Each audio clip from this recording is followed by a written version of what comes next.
Live. Yes, start webinar. Good luck to all. Enjoy. Fantastic. Live. Yes, start webinar. Good luck to all. Enjoy.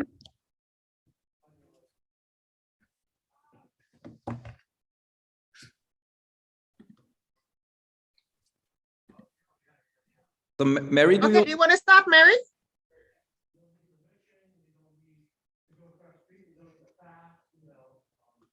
Mary? Yes. Can you hear us? Yes, I can hear you. We can start. We are already. Okay, I thought you wanted to start, make the introduction. Okay, with a pleasure. Dear ladies and gentlemen, I'm very glad to see you all today in such a brilliant event. I'm Maria Mileyka, Chief Partnership Officer of Unicorn Events. And on behalf of our company, I would like to express, first of all, our gratitude for today's, our partners, organizers, wonderful Irene, Georg, Sarah. Thank you for your great work, for your idea. Well, thank you to all of your team members for such great work that you have done to all of us. This event brings us really inspiration and belief in our future, that we will enhance all together, working together and making great impacts. And we are proud to have such partners in our startup network. This is a platform, this is a like sophisticated ecosystem for both investors and startups, and we make really great deals. And we make it possible for startups to grow within our ecosystem, and for investors, we give the opportunity to find really great startups to invest in. And as our statistic shows, our winners of our events, which we had already more than 200, they have raised more than $320 million US. And I wish good luck for today's participants, and I wish to stay tuned, stay safe to everyone today. The winner of today's Unicorn Pitches will represent Germany on our next stage event, Unicorn Battle, which would be truly global and will take place on February 3rd. So please, everyone, mark this date in your calendar, and this event will truly be great too. And all of you are welcome to our World Finals on March 3rd, where startups from different spheres will pitch for the attention of top world VCs. Thank you. Good luck to all. Thank you very much, Mary, and thank you very much, team of Startup Network. So welcome also from our side, from side of Irene and myself. So before we start going into what we are looking for, these amazing pitches, an amazing panel session later on, and also an amazing moderation by our team from TechWell Told. Let's take a look at why we are actually coming together. Because why invest for impact? Why did we choose this title? Why did we choose this topic? And why did we choose also this hashtag, which hopefully will go worldwide and international in the next couple of months and years? So the status quo of a lot of impact startups is that we can still feel there's less investments in impact startups than in other industries and branches. We still have a lot of less gender diversity in founding teams and also in the investment teams in several impact startups. And we feel that there's also some kind of less public proof, less visibility for impact startups. At the same time, we can feel that we all, or most of us, are aware that impact, however we define it, right? We would actually come to this in a later stage, is getting more and more attention still in comparison to other startup topics. We want to push the proof for impact startups. We have a lot of impact founders here in our session. We will have a lot of different startups pitching. And when we talk to these founders, we often hear also one part, which is also proven by one study, that impact founders very often feel a risk of this, let's call it self-exploitation trap. So meaning we are driven by some very intrinsic motivation to do something for the world, change the world to a better place. And then sometimes we might get lost in this, all of these opportunities and things we can do. And this is also where we want to raise some awareness today with our event. So what is our mission based on this status quo, and what we can see out there is, first of all, if you take a look at the right, we want to join forces today. So Mary already showed you that we join forces from entrepreneurs from Irene and Startup Network and GNL Ventures from myself. But everyone here in this room is part of these forces, right? We have a lot of amazing people with a lot of amazing networks and impact. And this is why we create this event. So we want to increase reach and visibility for the startups and the whole industry of impact. We want to show a lot of role models because we have, again, amazing startups, also amazing speakers later, and they are already some kind of role models. They have proven how successful and how impactful you can be with your ideas or your startups. And also, we want to encourage succeeding generations to pave the impact way, so to further put impact on the map and on the level of attention.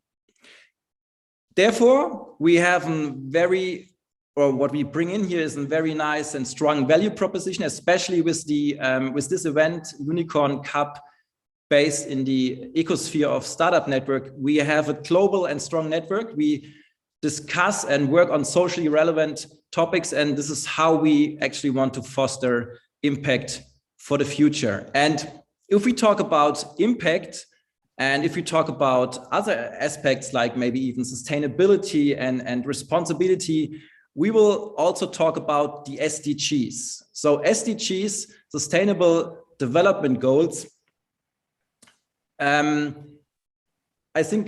I guess that all of us are aware of this, or most of us at least, and if not, so now we are bringing this again in the center of attention. So on a personal note, I have been lucky enough 5-6 years ago to actually work very close with the United Nations Global Compact on these goals and on this event when it has been raised. And I remember very well that 5-6 years ago, especially the business world has been very let's say, surprised about so many different goals, right? Because 17 SDGs, they include a lot of sub goals. So in total, we have more than 140 goals. And even though we are all aware that we might want to change for better impact, a lot of companies thought, okay, but where do we start, right? Where can we start? How can we start? And now I would say 5-6 years later, we came a long way, and we had a lot of very good practice examples, a lot of good business cases on this. And we know that also today, some of the startups will even refer to the SDGs. So this is our commitment to the SDGs. And yeah, a lot of different industries today will also highlight their specific SDG topic. We have been talking about networks and partners and how strong our forces are. So you can see there are a lot of circles on this slide, right? We have more than 40 partners for this event, but also for the previous event. So it would be a little bit too much, I guess, if I would introduce all of them to you guys. But you can see, I guess, we have a lot of very relevant, a lot of famous and also impactful partners on our side, be it venture companies, be it also social impact lab, be it other platforms. We are all in this together, and we all join forces in order to bring impact and invest for impact on the map. We are also very delighted to have the team from Tech Well Told today at our stage. So Tech Well Told, I know that you have a very busy schedule and that you took the time here to later moderate our event. And I will hand over to you guys to introduce yourself. Yes, thanks, Georg. We're also delighted to join actively this event, this pitch contest, and pitches. These are the masterpieces of communication, especially in terms of innovation. According to studies, Communication is the main aspect why innovations fail, especially when they're based on technology. Well, technology will shape our future. Everything is becoming faster, more complex, more incomprehensible for normal people. Normal people, not like my 90-year-old grandma, but normal people like you and me. Thus, the most helpful technologies will not be adopted or brought to the masses because there is a lack of understanding and trust. So if you don't understand things, you have a hard time trusting them, right? That's where Tech Well Told comes in. We do what we are called, we tell technology well. We are interpreters using the right words, images, communication strategies to humanize technology and to make even nerd topics more understandable in a humorous way. Yeah, and we believe that only those who can position themselves with exceptionally good communication will win the most valuable commodity in the digital and analog world, so trust and understanding. And our goal is to get people excited about technology and to ensure that no one is left behind. Yeah, so we hand back to Georg and we're looking forward to all those pitches. Good luck from our side. Thank you very much, and talk to you later and listen to you guys later. Yeah, we not only have amazing moderators, we also have hopefully very good organizers and hosts, and therefore I would really like to highlight and to point out all the efforts, and already now, right now at the beginning, right? And the efforts from Irene for really putting this here on the table.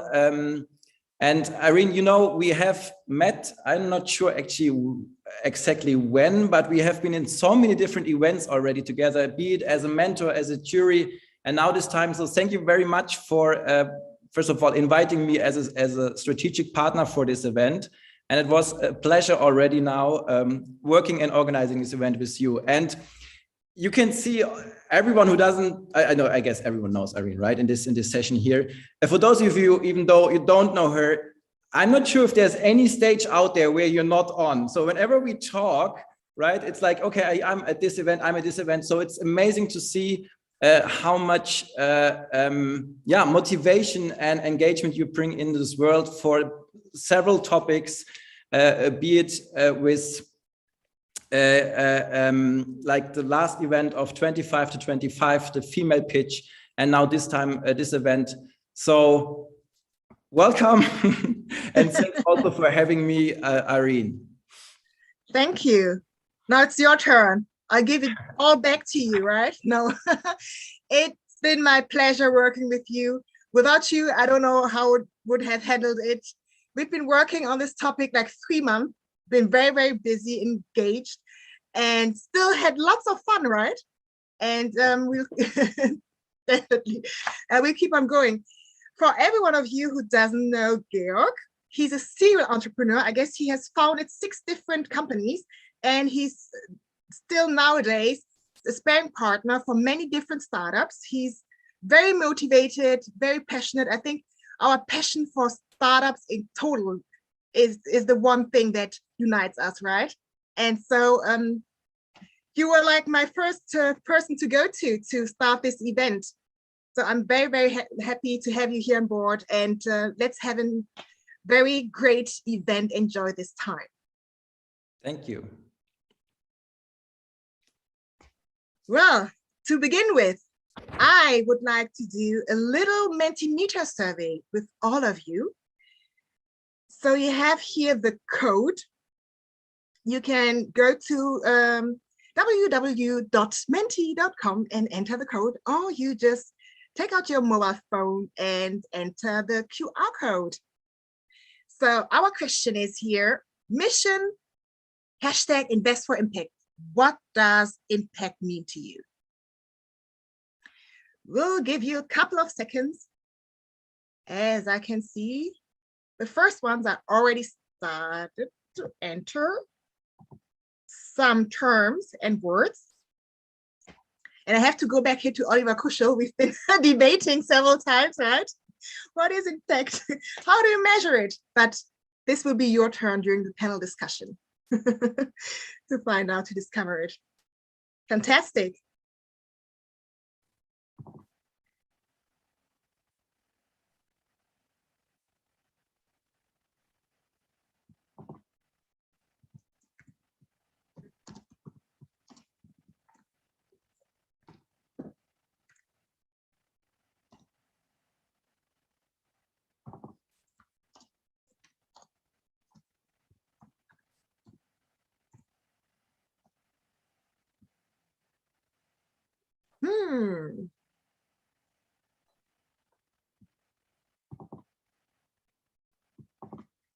Okay, a few of you are still busy writing down some terms and expressions.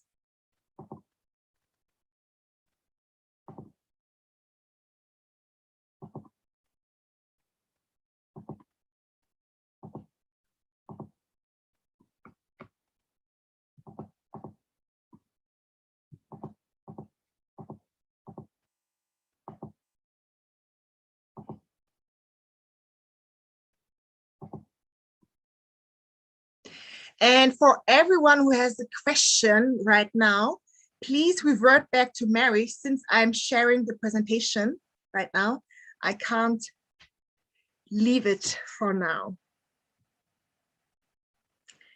So great. I guess most of you should be done now. And I guess you're very curious to know the results. However, I will reveal that results at the end of the sessions. So let us move on. We have a statement from Thomas Sattelberger, who is our patron for today. He truly supports the mission. But before I tell you too much, just watch and listen to the video yourself. So I'll stop my screen sharing and show you the video. Now I have to ask a typical question for the last 2.5 years. So can everyone see the video? Yeah. Yay. Perfect. So I will push the button. Dear entrepreneurial friends, dear Invest for Social Impactors, I have been promoting social entrepreneurship since years because I know, as many of you, that the big challenges for the planet and for the society are not being solved by technology alone. It's very often a cross-sectoral approach, and sometimes technology is even having a minor role, but even more important, it is about talent. In creating social impact, there is so much undiscovered, hidden, not liberated talent, which needs that it's being liberated, nurtured, grown, and supported.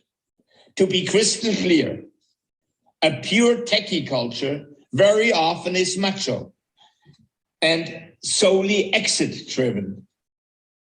Social impact is sustainable, beyond money, for the good, and very often female-driven.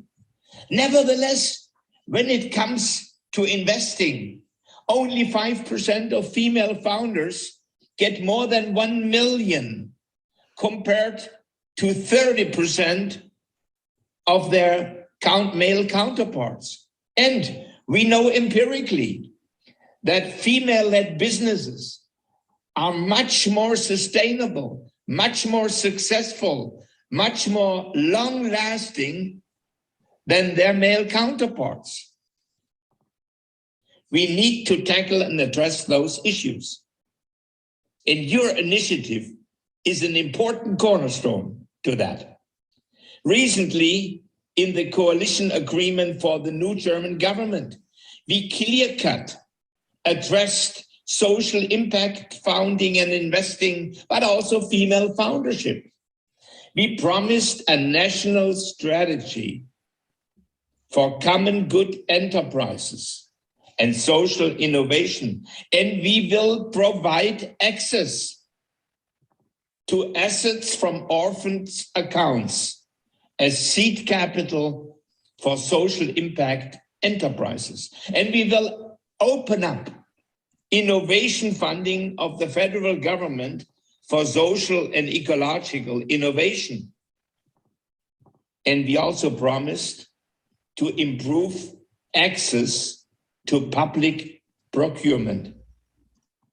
And we will create a scholarship initiative for female founders, for female entrepreneurs, and an initiative to better the number of female entrepreneurs sitting in investment committees. But those political promises, there is always the key issue: walk the talk. And even by being walked, they are only frameworks, creating liberation options, but not yet liberation realities. Ultimately, it is the will, the competence, and the aspiration of the founders, men and women. I'm very happy to have the patronage for the social impact pitch. It is part of my support for the good cause. All the best for you. Thank you very much, right? So I really love his energy and his passion for this topic, right? I will again share my screen with you. So for every one of you who doesn't know Thomas Sattelberger, he's member of the German parliament and used to be in the board for human resources of the German Telecom and Continental. Thank you again, Mr. Sattelberger. He couldn't be here with us. That's why he shared the video statement with us. So now let's come to the main part of this event.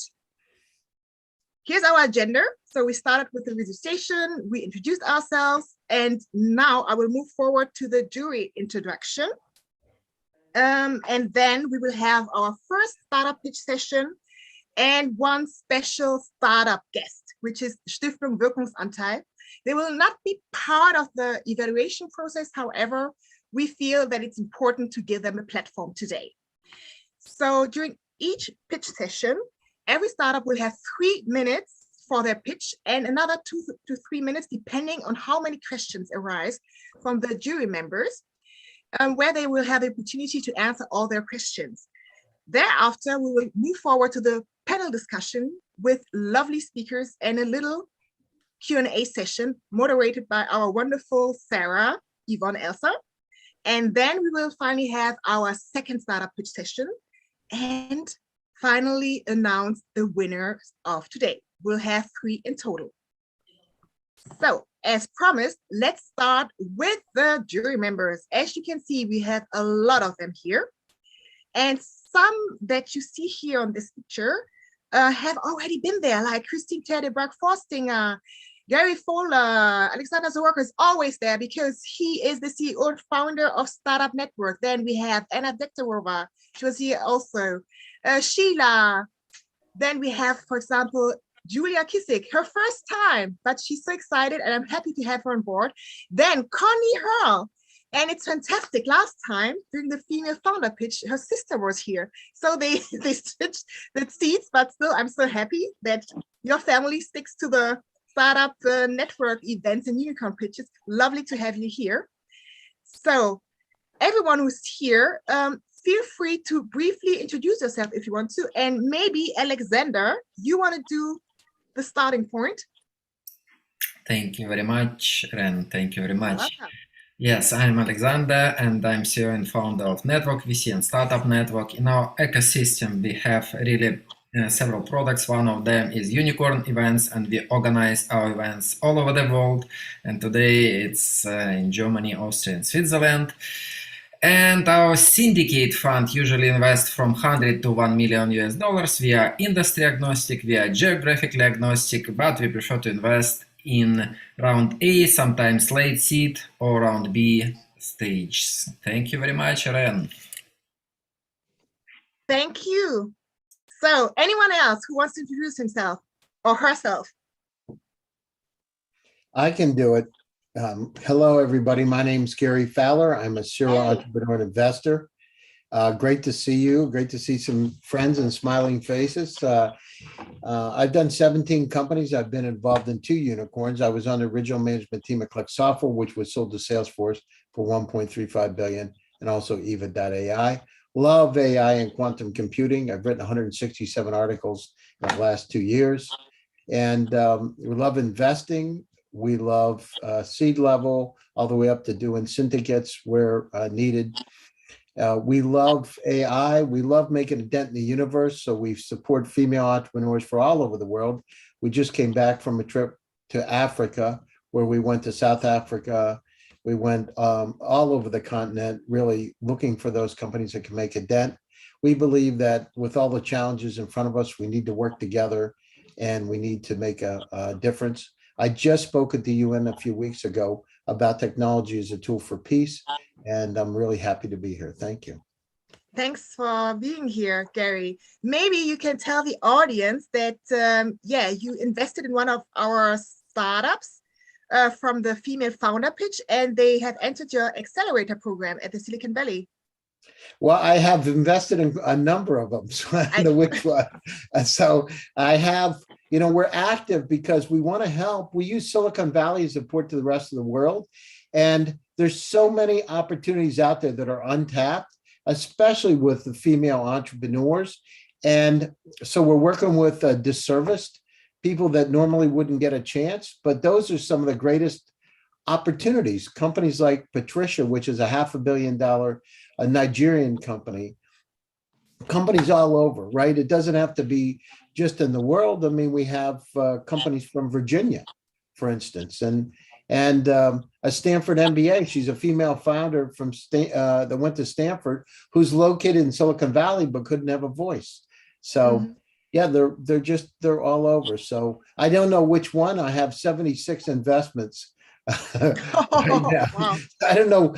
I support female entrepreneurs because it's and I want to hear from you too. So female entrepreneurs out there, please contact us because we want to help you make a dent.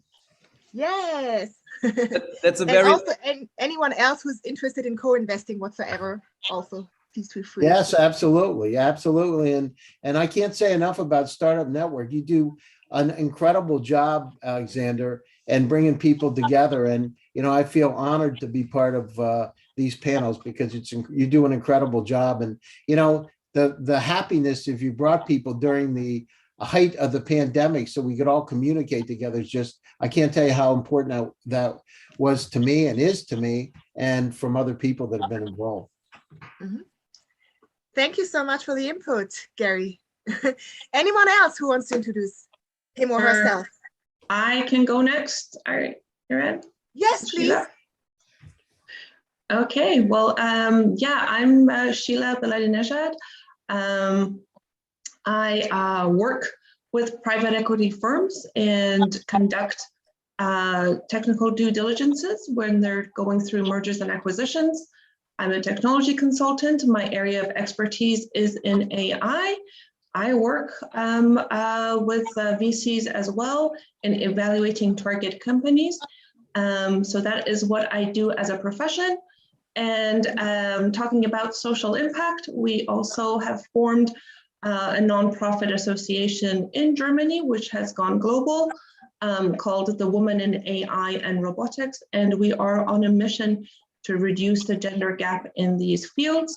We are lucky to have you in as one of our advisors in our association. Yay! Yes. And so that's pretty much me in a nutshell. Yeah. Thanks for being here. So one more person who wants to introduce herself. So I'm going to go on then. Okay. Oh, we have two Why do we people. do that? Okay, We so take two. one starts and then the next one. Okay, can I start because I don't see the other person? Okay, so hello everyone. I am Julia Kiesig. I'm calling from Munich, and social impact has been part of my professional life since ever, basically. I come from education background, and I've worked in welfare and I've been freelancing trainer also in EU projects, and currently I am with the Social Impact Lab, and my topic now is migrant entrepreneurship, and we've just launched a new project called Get Steady, where we are looking for mentors for migrant entrepreneurs in Germany.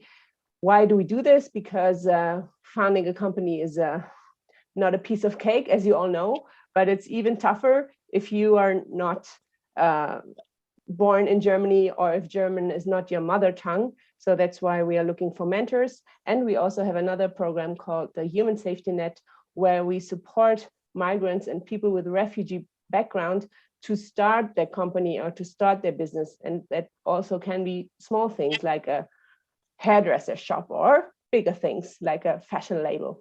So I'm very glad to be on board. Thank you very much. Thank you, Julia, for being here. Fantastic. So there was another person? Yeah, that was me. Fantastic. I was waiting for you to say something. Sure. So here I am.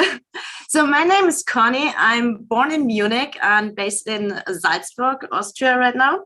Or for the last 20 years, I've been an entrepreneur, mainly in the fitness and health industry.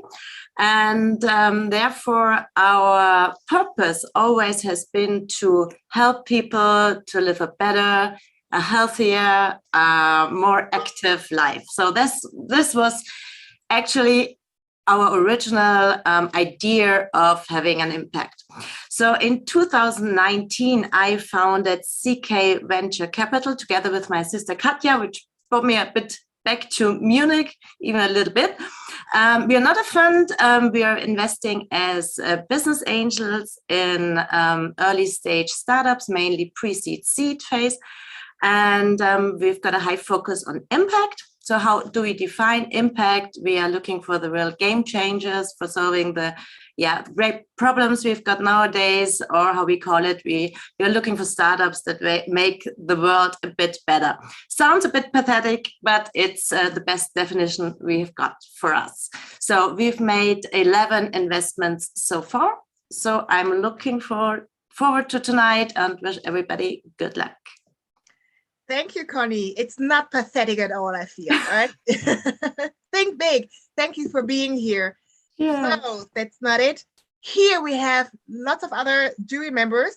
Most of them are totally new to our event series, but we are so happy to have them here with us, right? I've met Caroline and Roger. We've been jury members at another event run by GNL Ventures, Georg Reiferscheid.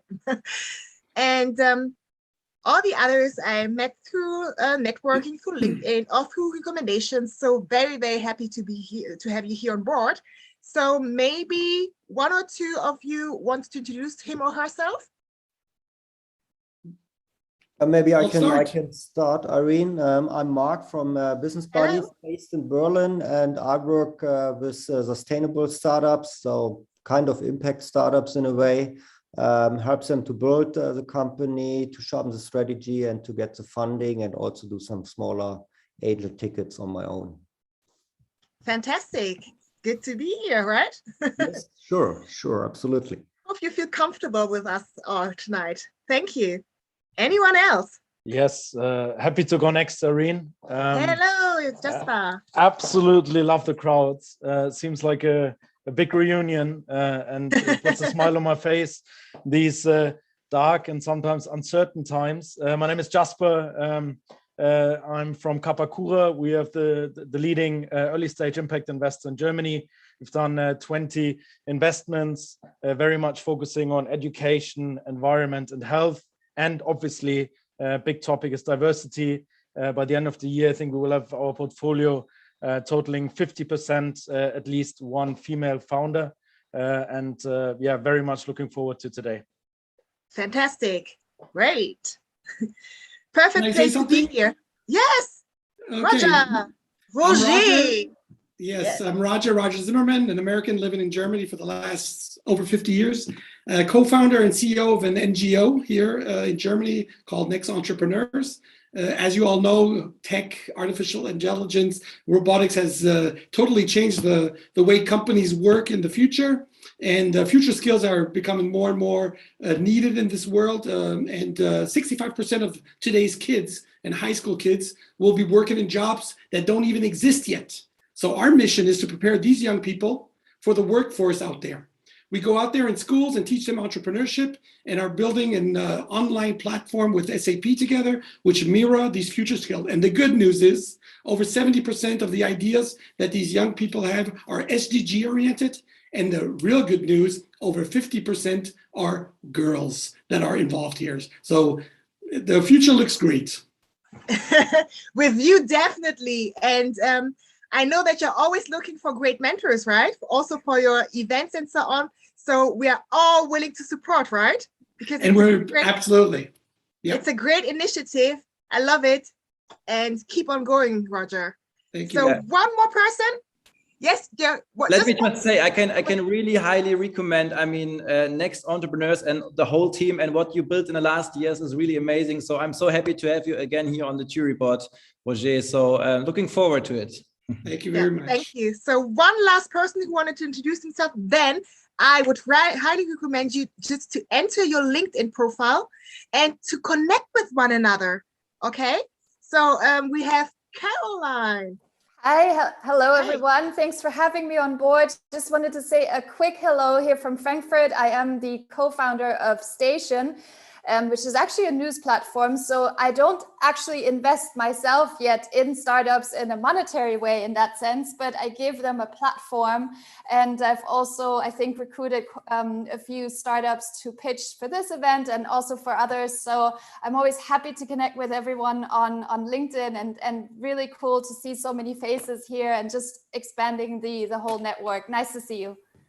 Thank you. Great that you're here. Bravo. So let's quickly move on. Yes, and not to forget our mentoring team.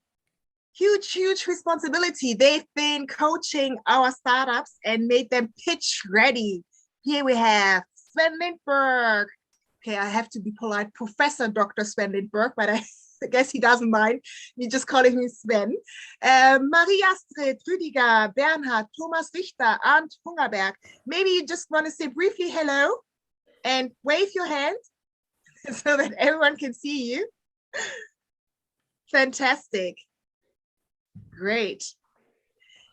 Next, we have our media partner, More Than Digital. Benjamin, are you there? Yes. Hey. Hey. So tell us who you are and why you're here and what you have to bring on the table today for the startups. Actually, a little present. So More Than Digital is all about be the change. And this is our mission, how to give everybody access to the future. So of course, invest for the future is a big thing for us. So we sponsor pretty much 3 memberships for More Than Digital, and a little intro what we are doing. We actually grew to the biggest digital initiative in Europe, and actually the second biggest worldwide right now. And we give access to information to the future to now almost 2 million executives per year.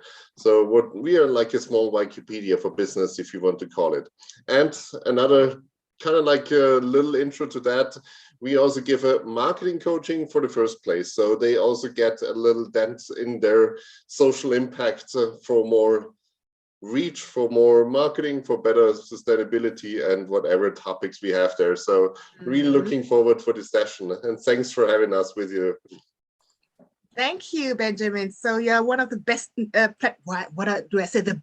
best platform to get greater visibility and reach for our winning startups. Right. Fantastic. So now let's come to, I guess now I will hand over to Georg, because he's so excited. He said, like, Irene keeps talking. I can't wait. You can't wait. So the stage is yours, Georg. Yeah, thank you very much. And again, thank you very much for all of you who participate in this event. Again, without you, this would not have been possible. So we have so many jury members, partners, mentors. And just for information, I guess everyone knows, right? There's no money in it here so far, I would say. Hopefully after this, we have some investments going on. But everyone is doing this here on his or her free time. So thank you very, very much for this and all the engagement we have here. And also as one very important information for all the startups. So besides your pitch, use every opportunity you have to get in touch with all these amazing people here and the amazing networks. So maybe not just via LinkedIn, just get in touch, maybe even today here through this session, through the chat function. As you have heard from Gary, I think he's very much looking forward to extend his number of investments from 76 maybe to way more than 80. So let's see what is possible today. So as you know, criteria for evaluation. I mean, the jury members, they are very experienced. They know how to judge, right? As we know, we have these typical elements of what a good pitch looks like. We have a business model, and today, especially the topic of impact. So what's your understanding of impact? Why do you want to have this kind of impact? The USP, your team, your customers, who you want to work with, who you don't want to work with, and all the other elements. But without putting too much emphasis on these 8 points as a checklist, as you know, if you don't show and share your passion and your energy through these 3 minutes, none of these points will actually be really relevant, because it's all, let's say, a fight for attention. Yeah. So we want you to really show your full passion for your startup, for your ideas. Hi, Misha. Nice to see you. One of the speakers just joined. And yeah, this is pretty much what is in the center of attention. Yeah. So have a good structure, use storytelling, evoke emotions, and yeah, we are very much looking forward to all the amazing pitches.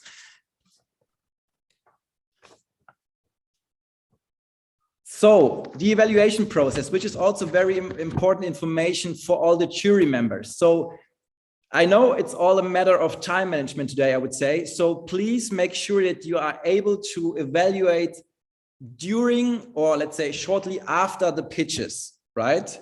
So we don't have a separate session about giving time to vote after all the pitches, but try to make sure that you will log into your account. You can scroll down the page, and then you can evaluate each startup after each pitch and after each Q&A. If you need any technical assistance, as we mentioned before, please refer to Mary in the chat, direct message to Mary. Please not refer to me right now as I'm moderating. I can't answer your text, obviously. And yeah, and then we are very much looking forward to the final results at the end. So, as you know, startups, and especially social startups, it's all about timing and time management. So my role for the next, let's say, hopefully 30 minutes will be to moderate through the pitches. As we heard today, the rules are very clear. We have 3 minutes as a pitch, and I have to be very strict due to fairness to all of you guys. So if you feel during your pitch that you lack time, whatever it is, don't rush, just skip 1 or 2 slides. Yeah. If the 3 minutes are over, so I will use my phone just for the timer. I very politely ask you to stop at this time, and then we hand directly over to the jury. As we mentioned also in the beginning, with the jury members all on board, just start asking your questions. I mean, we have to be realistic. We have more than 20 jury members. We cannot have 20 questions, obviously. We have somewhere around 3 minutes. So I would say if you have brief questions and the startups are able to answer very brief, we can have in each Q&A 2 to 3 questions. All right. So, and as we know, if the startups convinced you guys, feel free to get in touch afterwards. Georg, may I add something? Yes, sure. So just a little brief explanation for the jury members. I know you've received the briefing, but maybe it's also a good thing if I explain it again once more. You should have received a link, a special jury voting link. If not, please contact Mary via chat. You just click the link. You'll be redirected to the known page, but this time you have to scroll down until you see all the list of the startups, and you will see the ranking system, right? From 1 to 5. 1 meaning it's the poorest evaluation rate or score you can give, which is very bad, and 5 will be very good, right? So as Georg already pointed out, please do it as soon as the startup has already pitched, as not to lose any time and to keep in mind what has been actually told. And once you have clicked on that, you need to do nothing at all because it's already saved. Just put your voting there and that's it. No saving whatsoever. It's in there in our system. Thank you. All right. So without further ado, Irene, would you mind showing the list of startups that are going to pitch now in our first jury session? So this is actually the order from left, the bottom left, at the top left to the bottom right. So we have 6 amazing different startups from Germany and Austria. We have GetBulk, Workademy, Africa Green Tech, Smart Natives, Parcelp, and Economy Token. And Alex, we know you have been very spontaneously, so please start sharing your screen. Please prepare for your first pitch right now. And after this, Olga, I already have seen that you're also there. You can already also prepare for the second pitch. And Alex, if you're ready, I will start my timer. Thank you, Georg. I am ready. Let's go. Dear judges, dear participants, and dear viewers, my name is Alex, and today I present to you our startup GetBulk. On average in Germany, each of us produces around about 22 kilos of plastic waste that goes into the recycling bin every year. However, only 15% of this is recycled. So there remains far too much of single-use plastic. We, and also the environment, think this is too much. We need a better solution for this packaging madness. This is why we start with our startup GetBulk. We offer cleaning products from well-known sustainable German brands like Klar, Sodasan, Sonnet, Almavin, and more in our stylish reusable metal bottles, reducing CO2 emissions by approximately 50% after already 15 cycles. So how does it work, the process? The customer orders online and gets the delivery at home in the package like this one. After the bottle is empty, it will not be thrown away like today in the trash bin, but is put back into the package and sent back to us.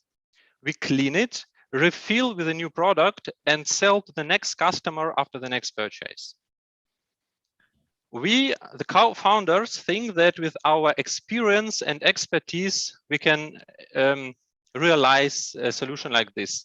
Dima, my co-founder, produces and sells similar product, Handmail sustainable soap. I have around about 15 years of consulting experience and am today responsible for sales and project development. Our main competitor, US company Loop, is already established in 5 countries, but not yet in Germany. We see some German startups in food industry, and our vision shows that in several years we have our products in offline retailers next to beverage products that we have already today as fund products. Our growth model, business model is very ambitious, but our market analysis shows that both e-commerce and sustainability trends will support us to reduce plastic pollution. Thank you for your attention. I'm looking forward to answer your questions. All right, thank you very much. You even still have 12 seconds left, so this is pretty much on point. And thanks for reminding me that I have to clean my apartment again. So, jury members, Tobias has a question, so just shoot and feel free to ask. Yeah, hi, Alex. Thanks for presenting. I'm Toby from Planet A, and I would be interested in how you calculated your impact, actually. You said that you're some 50% better in terms of CO2. I'd like to know how you actually calculated that. We calculated the whole chain. So how much CO2 costs to produce one plastic bottle and how much CO2 does it cost to 15% recycle and 85% to really burn it. That is what happens to the plastic garbage. It burns. So this is CO2 for one bottle. For our bottles, we took also the whole chain. So production of a steel bottle, transportation to us, and then every cycle. So we have, of course, transportation CO2 footprint as well, but the more cycles we get, the less CO2 compared to one plastic bottle we have. So it's a holistic approach. So we try to look at the whole chain. Thank you. Paulus, next question. Hi, everybody. Paulus from Generation D. I have a question. How do you motivate the people that they bring back and return the bottles, that they do not stick at home? We call it Pfand in German. So it's a, help me with an English. Well, so you have to leave some money. So now we have, it's €5. So this is the motivation to return the bottle to us. If the customer wants to buy it and do not return the money, it's okay. So it's also a kind of part of advertising. So we have this bottle staying, sorry, the focusing at home, and other people are asking, what is it? So, sorry, it's not really focusing here. So fund system. All right, last and quick question from Christine. Yeah, hello everybody. My question goes a little bit into the direction of Paulus. Thanks, Alex, for the great presentation. How convenient and easy is it for a user, basically, to use Get Bulk? Is it a B2C business model, I assume, right? Yes. So this is the main focus, to make it easy, because we see that sustainable solutions are not really easy, like unverpackt shops that we have in Germany. So this is the whole idea, to make it easy. Yeah, we made a really questionnaire and asked about 1,000 people to answer, is it really difficult to bring this package back to the post station? And we have 80% people saying it's not a problem, because everyone is doing it today. You know, with every shop, shopping that you have to do today, you send a lot back. So this is kind of standard in our daily routine. All right, Alex, thank you very much for this very good start in our pitch session. And let's continue with Olga Filipova. She's working on Workademy, a learning platform. And we are very curious to hear your pitch. Sorry for all these noises here. Olga, are you there? Yes, I'm here. I'm sharing my screen. Very nice. And when you're ready, I will start my timer. Can you see it? Yes. Okay, so I'm ready. Then feel free.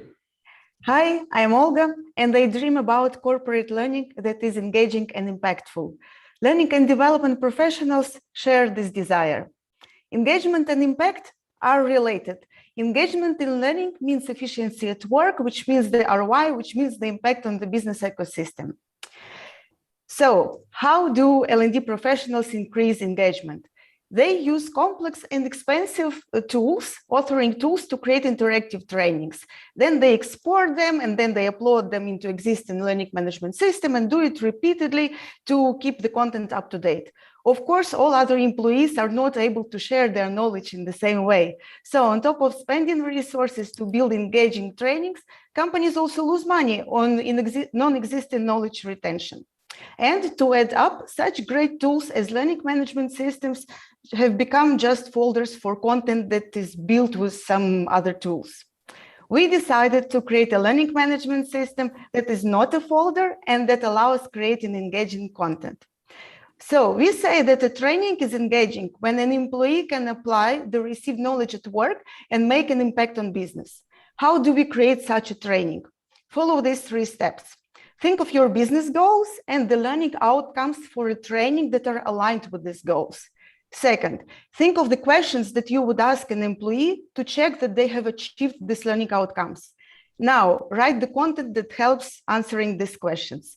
Congratulations, you just created a goal-oriented training for your employees. This simple yet powerful methodology is called backward planning, and we, along with some other didactic tricks, integrated it into Workademy. Workademy is an all-in-one learning management system that allows anyone in the company to create engaging courses. There is no need other authoring or analytics tools, because our subscription covers it all: a didactic course creator, an intuitive course viewer, and integrated analytics module to measure the success. As simple as it sounds, but it took us years to refine this methodology while working in an educational studio where we have created over 100 of online courses. 30 years of engineering expertise helped us to integrate this knowledge into a product that our clients love. They love building courses up to 10 times faster, that their employees learn and apply knowledge twice as faster as before. They love that it empowers peer-to-peer learning and unlocks employee knowledge with a great resource for the companies. One of our clients, for example, onboarded 200 employees and doubled their revenues during the lockdown. Quite impressive. We have a promising sales pipeline, and currently we are raising our pre-seed round to convert it into traction and start expansion. If you want to support us in our mission to get rid of folders in corporate learning and make an impact on business ecosystem, please join us. Thank you very much. Perfect, on point. Thank you very much, Olga. And let's start right away, as before, with the jury questions. Christine, is it still you raising your hand, or is it from the? It's from. Yeah, this is the reason why let's try to do it without hands, maybe. Any questions from the jury members? What do you think about Workademy?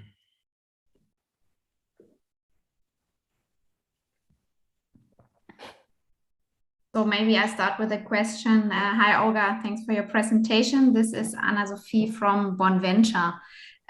Regarding your business model, how would you define the impact, and what could impact KPIs be to track this impact or to make it measurable? So we identified that we act on two sustainability goals. It's 4 and 8: quality education and decent work. And we, at corporate environment, we measure it by the time that people spend on creating learnings, and the time people spend actually learning, and the time that passed before they started to learn to started applying the learning at work. This is what we call engaging learning. And we have social impact, because we provide our platform almost for free to the NGOs and nonprofits that act on social impactful spheres. All right, thank you. Thank you. Any other question from the jury? So you just have been blown away by the presentation, Olga. I think this would be the interpretation. Cool. You didn't let anything unanswered, so you answered everything. This is Gary. I mean, this is really about the democratization of opportunity.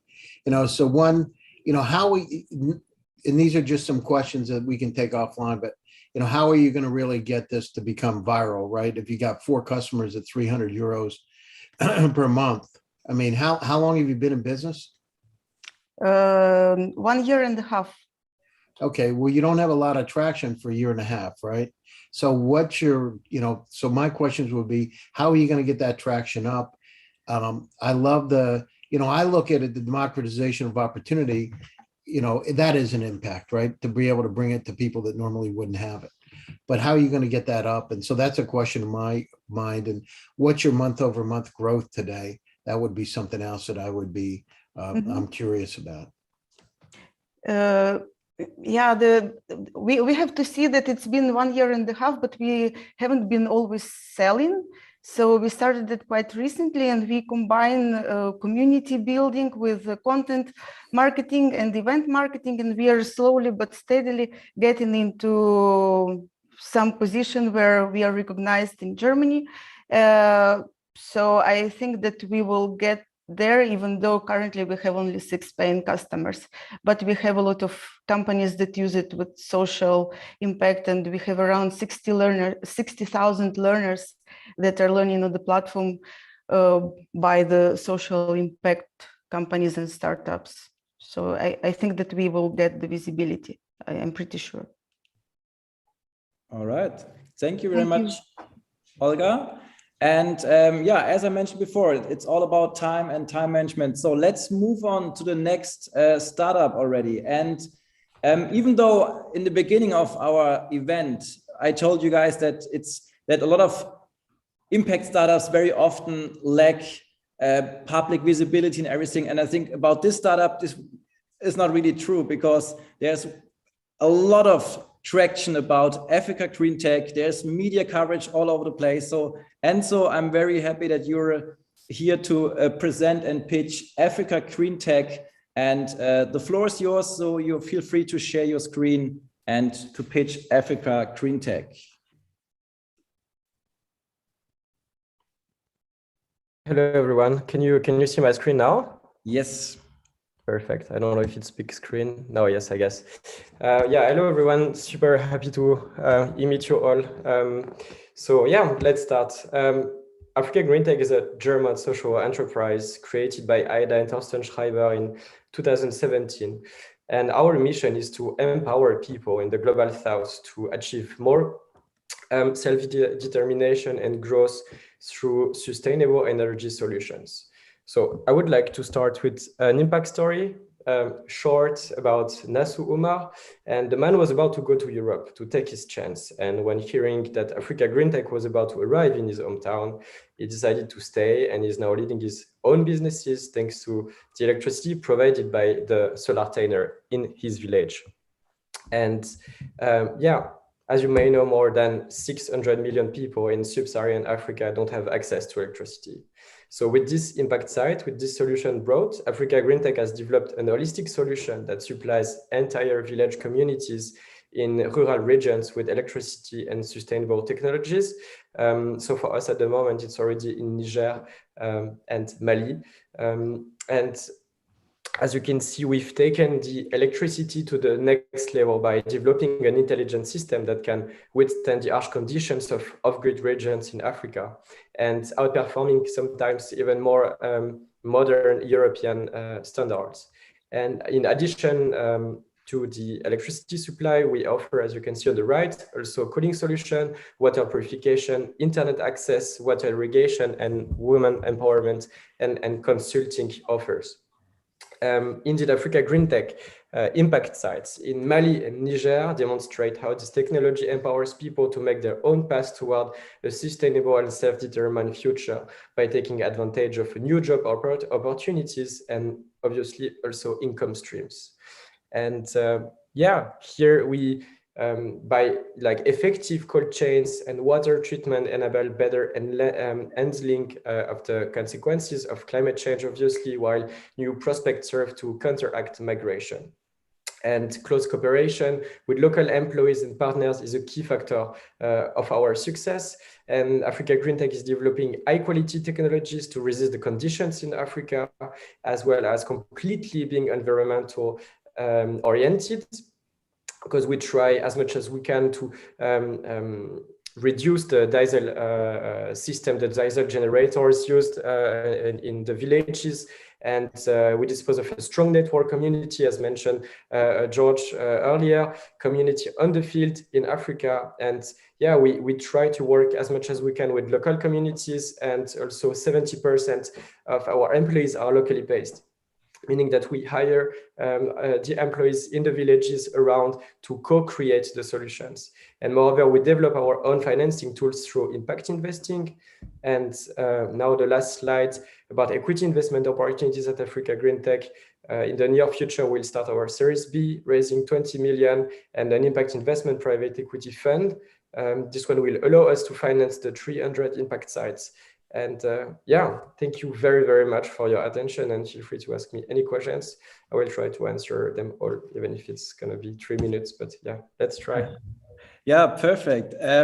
Thank you very much, Enzo, and happy to have you guys on board. So, jury, what are your questions for Africa Green Tech? Yeah, let's maybe let the slides open. So yeah, of course. Any questions from the jury? Yes, Mark here. And so thanks a lot for the great presentation. Very, very amazing presentation. And yeah, the product makes a lot of sense when you present it, but how does it work in practice? Because it's highly complex and it has to run for, I don't know, many, many years or centuries. So how do you make sure that you not only implemented, but that it's also working, I don't know, in 5 or in 10 years time? Yeah, of course. So basically, we start obviously by sourcing and try to implement the best components to build the impact site and the Solartainer, because we are building it, and also because on the site you always have one guard to protect the impact site, to protect the Solartainers. That is the main element of the impact site, and we have a maintenance team trained by our engineers in Germany. And yes, each impact site, each Solartainer has at least one person who's maintaining the structure and one guard to protect the Solartainer. Okay. Right. Thank you. I think Sheila, you had a question. Yes, I do. So you mentioned in your presentation that you are making impact on women and empowering them. I'd like to learn a little bit more on how that is done. Yes, sure. So we started, so basically the solution, the impact site, the electricity is sold to households and also small businesses. And what we try to implement is also when we, for example, spot impact stories, and when we spot someone in the village who's already basically a business owner, a woman who's like leading a business, we discuss with her. We have basically a structure around where we're gonna try to understand how she was using the diesel generators before, and now how she's basically taking profit of the electricity. And we try to implement solutions also with her to, I don't know, create extra businesses. And you can find on our websites many different impact stories for women that took profit of the electricity to create their second shop or their second small company. All right. Thank you very much for your answers and the questions. And Misha, Fritz, I know the speaker panel starts just in a while, but I'm so happy to have you here on board. And I know that with all your initiatives, Viva Con Agua, Goldeimer, you work so much in the Africa region. I'm not sure if you guys have already connected or if you know about each other. So maybe it would also make sense that you guys can connect with your initiatives. Absolutely. Like I wrote in the chat, thanks for having me. And I love Africa Green Tech. I think it's a marvelous example for how you do it, how you integrate, especially locally. I think their work inspires me a lot. So I'm a big fan already. Great. And we will hear from everyone nods his head. Everyone is so excited. And it was thanks to Oliver Kuschel that Africa Green Tech has joined, right? All right, guys. So again, it's about timing, just as information for all the amazing speakers. I've seen that you're already here on board.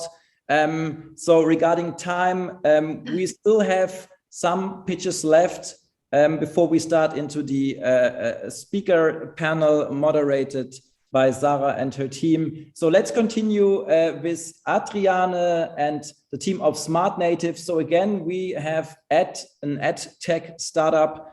And maybe this is also very interesting for Roger. I'm not sure if you guys can even also connect afterwards. Are you there, Adriane? Yes, I'm there. Perfect. And I think for the Q&A session, maybe you can unmute also Rinku, which is also in the Zoom, but I think he already dealt with this. All right. Okay. So when you're ready, I'm ready, and the time is running. So pitch number 4, we are proceeding. Okay. All right, then time is running. Okay, hi, my name is Adriana. So last Friday, we actually ran this hackathon, and this is the problem we run into almost every time we run events like this. There's a group of teens, or mostly girls, and they say something like, when we approach them, we've never coded before, and we don't know how this works, and we're not really good with tech stuff.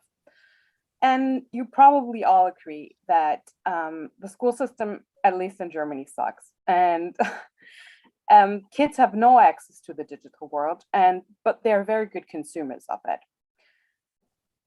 But they're lacking the understanding of the technology behind it. And we want to create something that creates a little piece of a puzzle. So we want to be that little corner piece. We obviously cannot change the whole world, but we want to engage younger kids before they have made up their mind what they can do and what they can't. And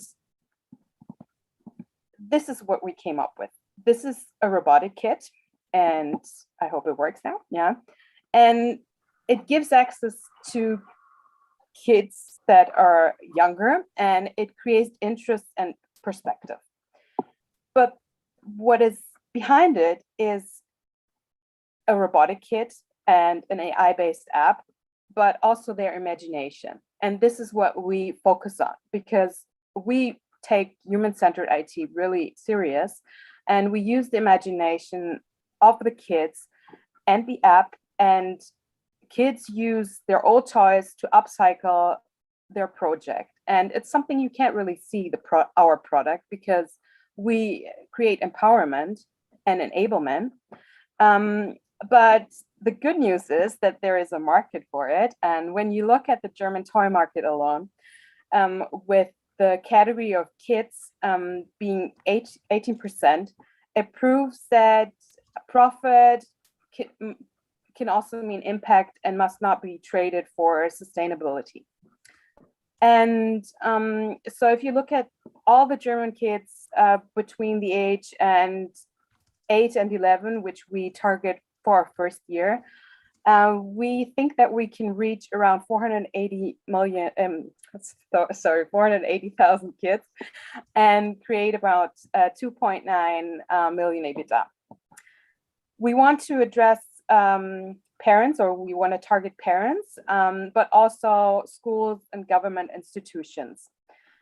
We have no direct competitors, because it's a different concept of working with kids and creating toys, but they're indirect competitors.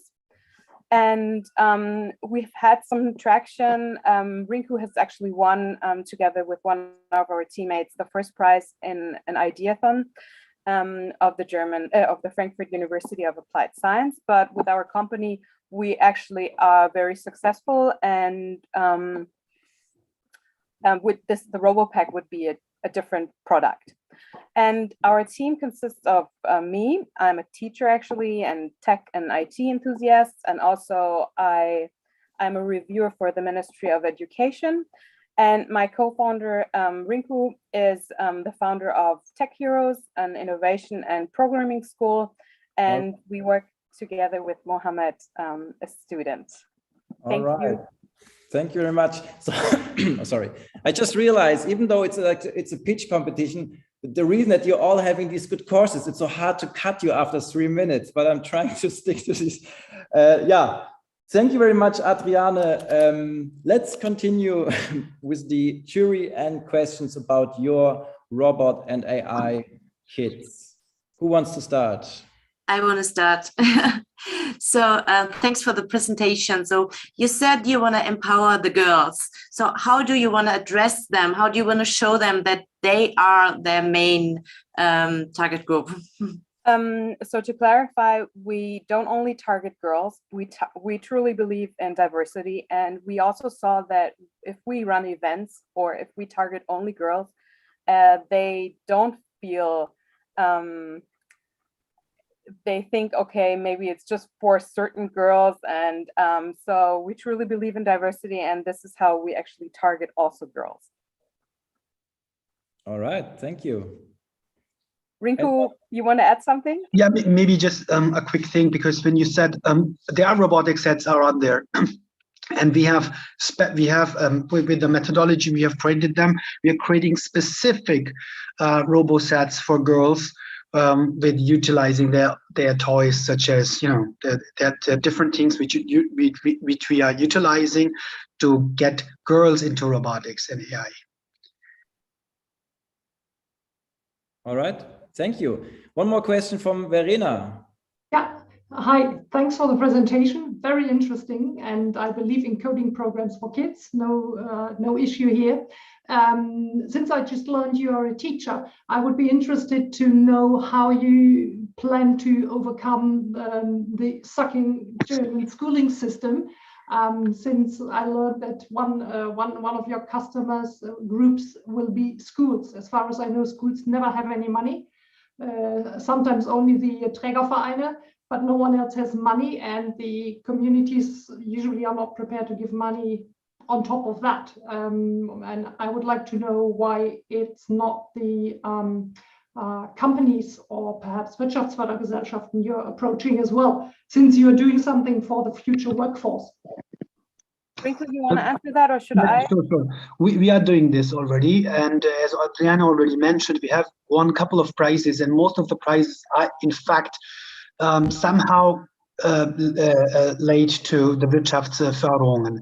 And of course, there are huge Stiftungen, I don't know, NGOs, yes, who support us as well. So we do definitely go parallel within the school infrastructure, and then also with the NGOs, companies, and in fact, Wirtschaftsförderung. But we bypass the usual funding for the school, because we know that even though I work with the Ministry of Education, I know how hard it is to get into that, and this is how we sort of finance our, for now, our workshops.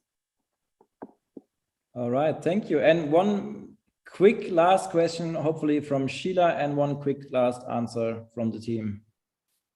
Okay, I'll be quick. I'm trying to better understand your product. So it's a robotics kit, and you teach AI with it. So what's on the app? You mentioned an AI app.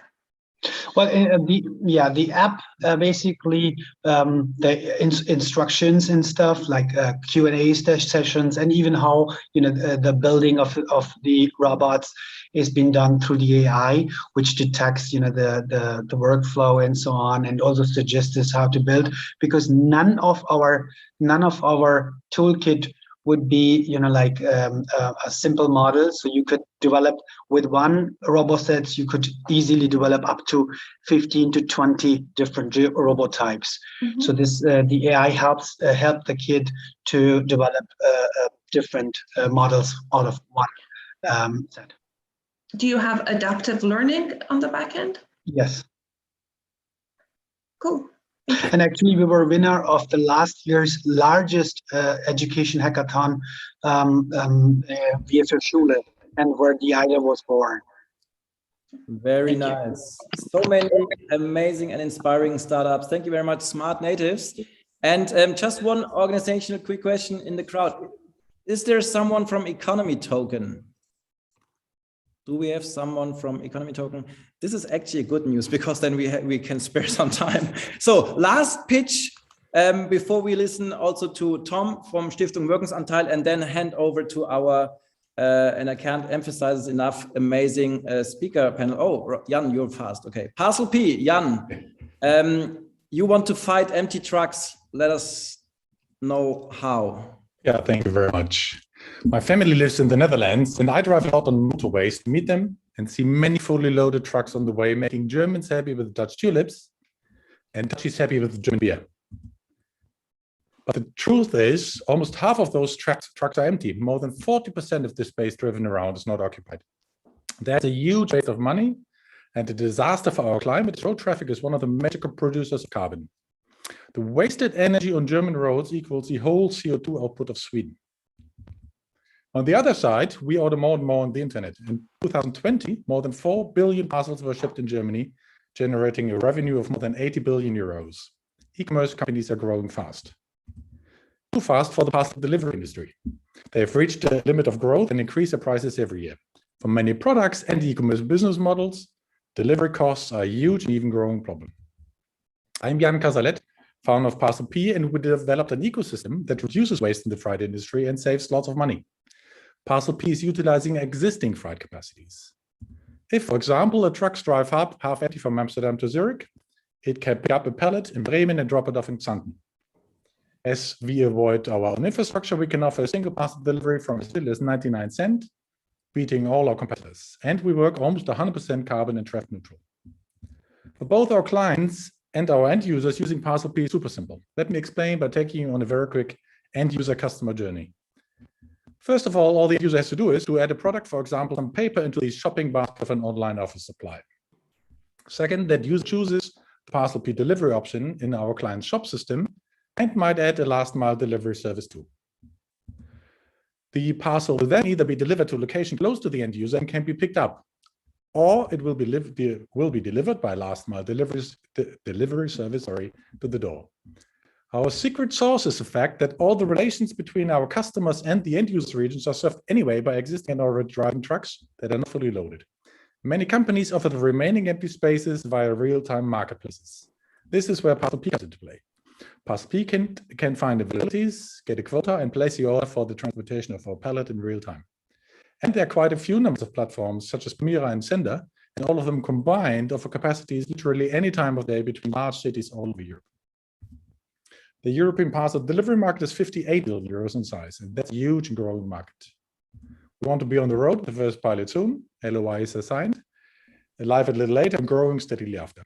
Due to our highly scalable idea, we expect this growth to be exponential. Once on the market, we can easily adapt our product to almost any region of the world. Soon there will be a new government in Germany. On 180 pages in the coalition agreement, we count 200 times the word climate. And carbon neutral last mile logistics was explicitly mentioned. Now it is time for ParcelP. Thank you for your attention. Perfect, on time. Thank you very much, Jan. Let's go to the questions from the jury. Who else wants to fight empty trucks and help Jan?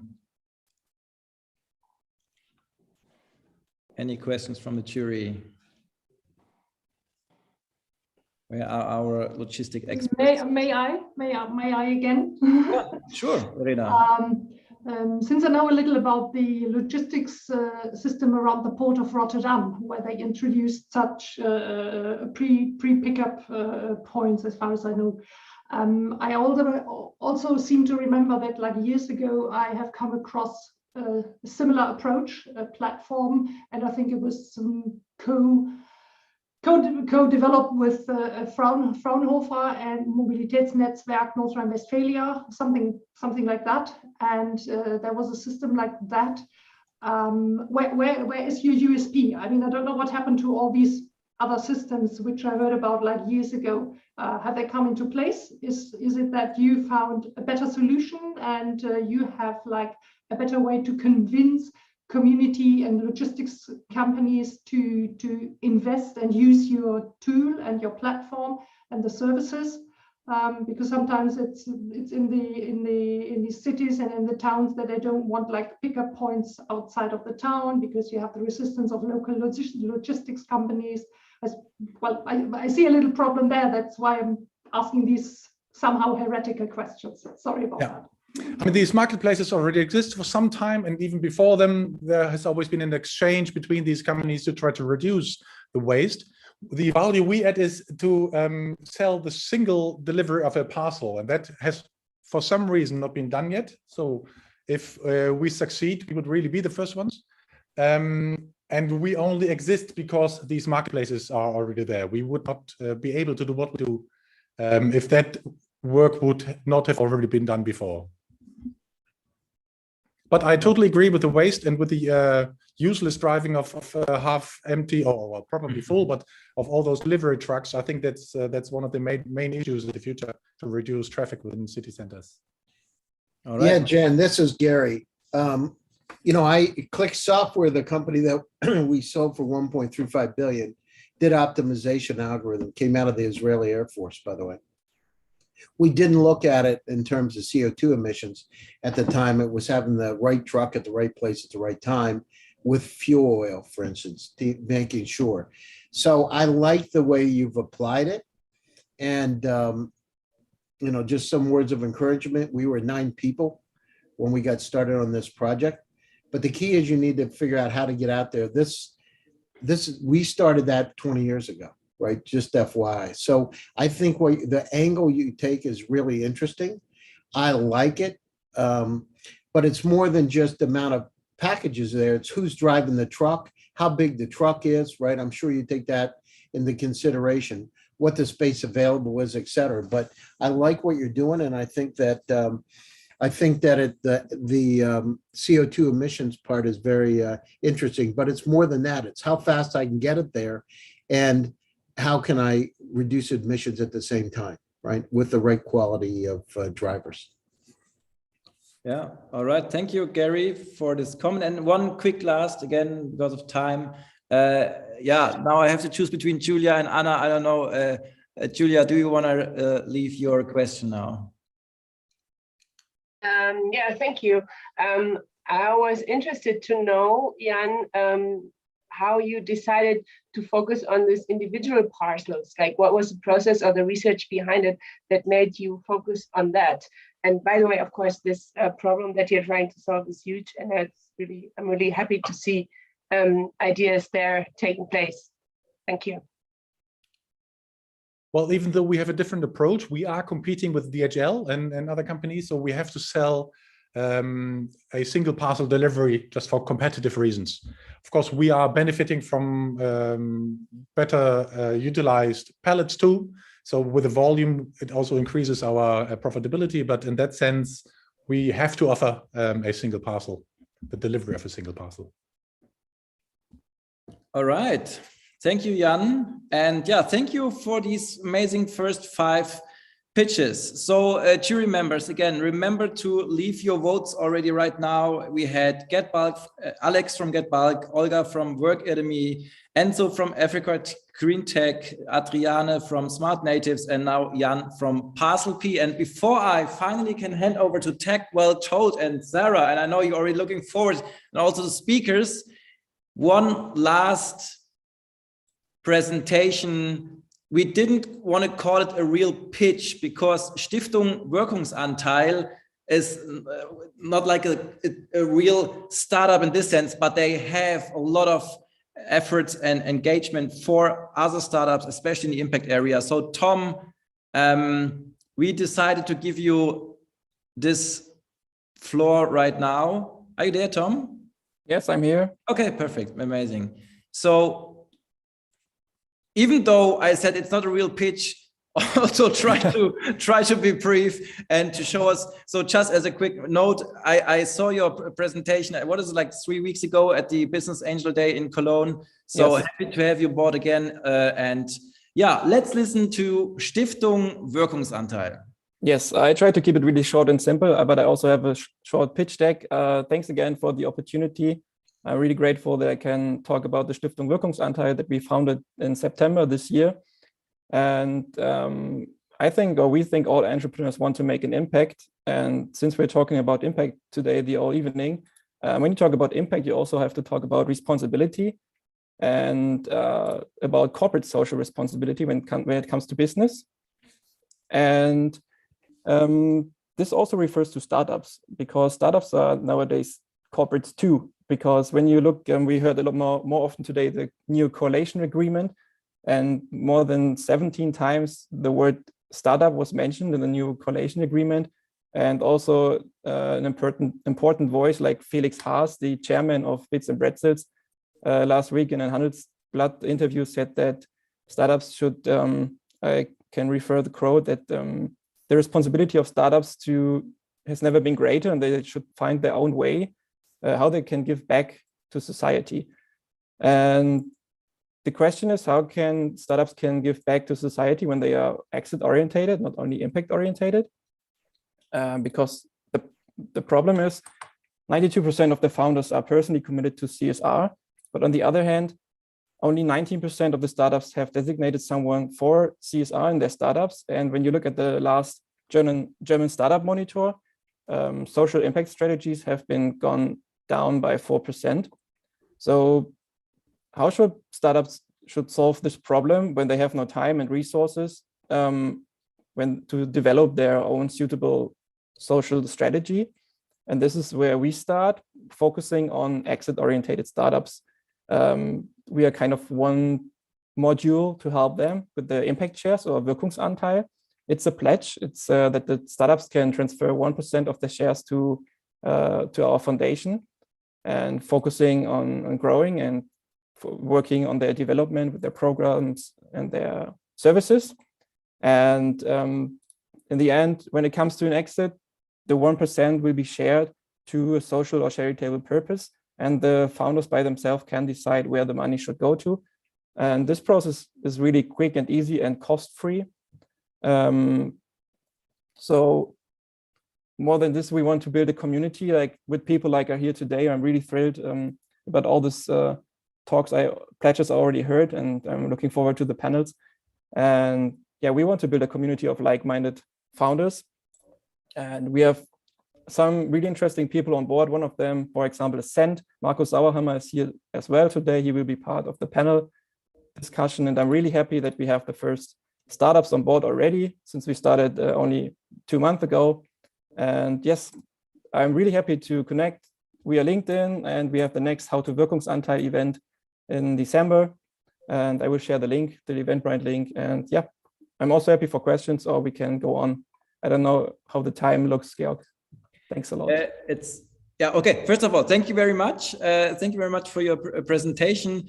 And let's again, as you mentioned, let's share all the information you have, the Eventbrite link and LinkedIn profiles, everything in the chat. Are there any questions or comments from the audience? I mean, again, our whole idea for today, we just try to put a lot of impulse, a lot of energy in these somewhere around 3 hours, and we know we can still continue, obviously, afterwards. I just see that the recording stopped. Is there a reason why the recording stopped? No, it Mary? I don't know. It just stopped. It said it stopped. Okay, I can just continue. All right. So far, as I mentioned, about the first 5 pitches and then the presentation from Tom, Stiftungswirkungsanteil. Thank you very much to all of you guys for the first pitch round. And now, Sarah, you can't wait. I can see already your smile. The amazing panelists, the floor is yours, and I hand over to your moderation. Thank you very much, Sarah. Yeah, thank you so much. We speed a little up, and I say we just do 35 minutes just to not enlarge this number here. I'm so looking forward to discussing a very interesting question together with you, and I can see all the amazing panelists here, so I don't have to introduce them to you. But of course, I want to do so in a, let's say, challenging way. I mean, since we're doing pitches here, let's do a little challenge for our panelists to get to know you and maybe what you're passionate about. You can maybe complete the sentence. If I were able to send the whole world one tweet, my message would be, and think about the limitation of the characters. There are just 280 characters on Twitter. So maybe, Michael, there you go. So please complete the sentence. If you were able to send one message to the world. That we all sit in the same boat. So let's get that shit done. That would be an amazing hashtag, I think. Let's get the shit done. So next one, Lubomila is unfortunately not here. She's not feeling well, but she says hello to everyone and good luck to all our startups here. So let's move on with Markus. Hi. Though the one tweet is only discussing problems is very boring. Go beyond and solve them. Let us all become social entrepreneurs, social entrepreneurs, and change makers for shaping a gradual, suitable future. Maybe that is one tweet. I say that is one tweet. Very good. So one next tweet, a little bit longer. It's just red. Yeah, maybe you're one of them who are always putting those first and second in their tweets to just write a little bit more in their tweets. We move on with Katharina. Yeah, hi. I'm the managing director of the B&W, and I checked it if it suits in the tweet. My tweet would be: sustainability is much more than a trend. It has come to stay. And so it's time for the last companies and the business associations of the old economy to focus on the opportunities. And it's not utopia. Sustainability pays off. I think there would be a lot of likes for that tweet. Well done. So Kai, that is a real tough challenge for you right now. I mean, there were 3 very good tweets so far. What would your tweet look like? Well, I would say, can entrepreneurs save the planet? And I would say yes, because they have the why. So we have to put collaboration and trust as the main guideline to get to the how. That is very good. So you tackle on the purpose point. That is very good. So next one is Andreas. Hi, everybody. I'm very sorry. Before I do my tweet, I have to say it really reminds me of like the European Song Contest. And you're doing great moderation. And thank you very much for the great show so far. So here are the points from Berlin. No, sorry, I'm just kidding. But anyhow, it was really, really great so far. My tweet is, welcome to the impact age. So we are facing huge challenges, but collectively we can tackle them. So it matters impact. Well, Berlin, 12 points. Thank you. Last, but of course not least, Oliver. Yeah, hi to everyone. My tweet would be: there's only one chance to solve the major challenges of today's world. It's to solve them with entrepreneurial means. Entrepreneurial means. So maybe we can dive in deeper into that topic and what you mean. Our talk is all about, you see, invest for impact. How do we get there? Or let's focus on a question: growth or sustainability? How to create impact on society with social startups? And we talk about impact very often here. So my first question to my panel is: what does impact means? I mean, in a social and economical way. Is anyone here brave enough to answer as the first?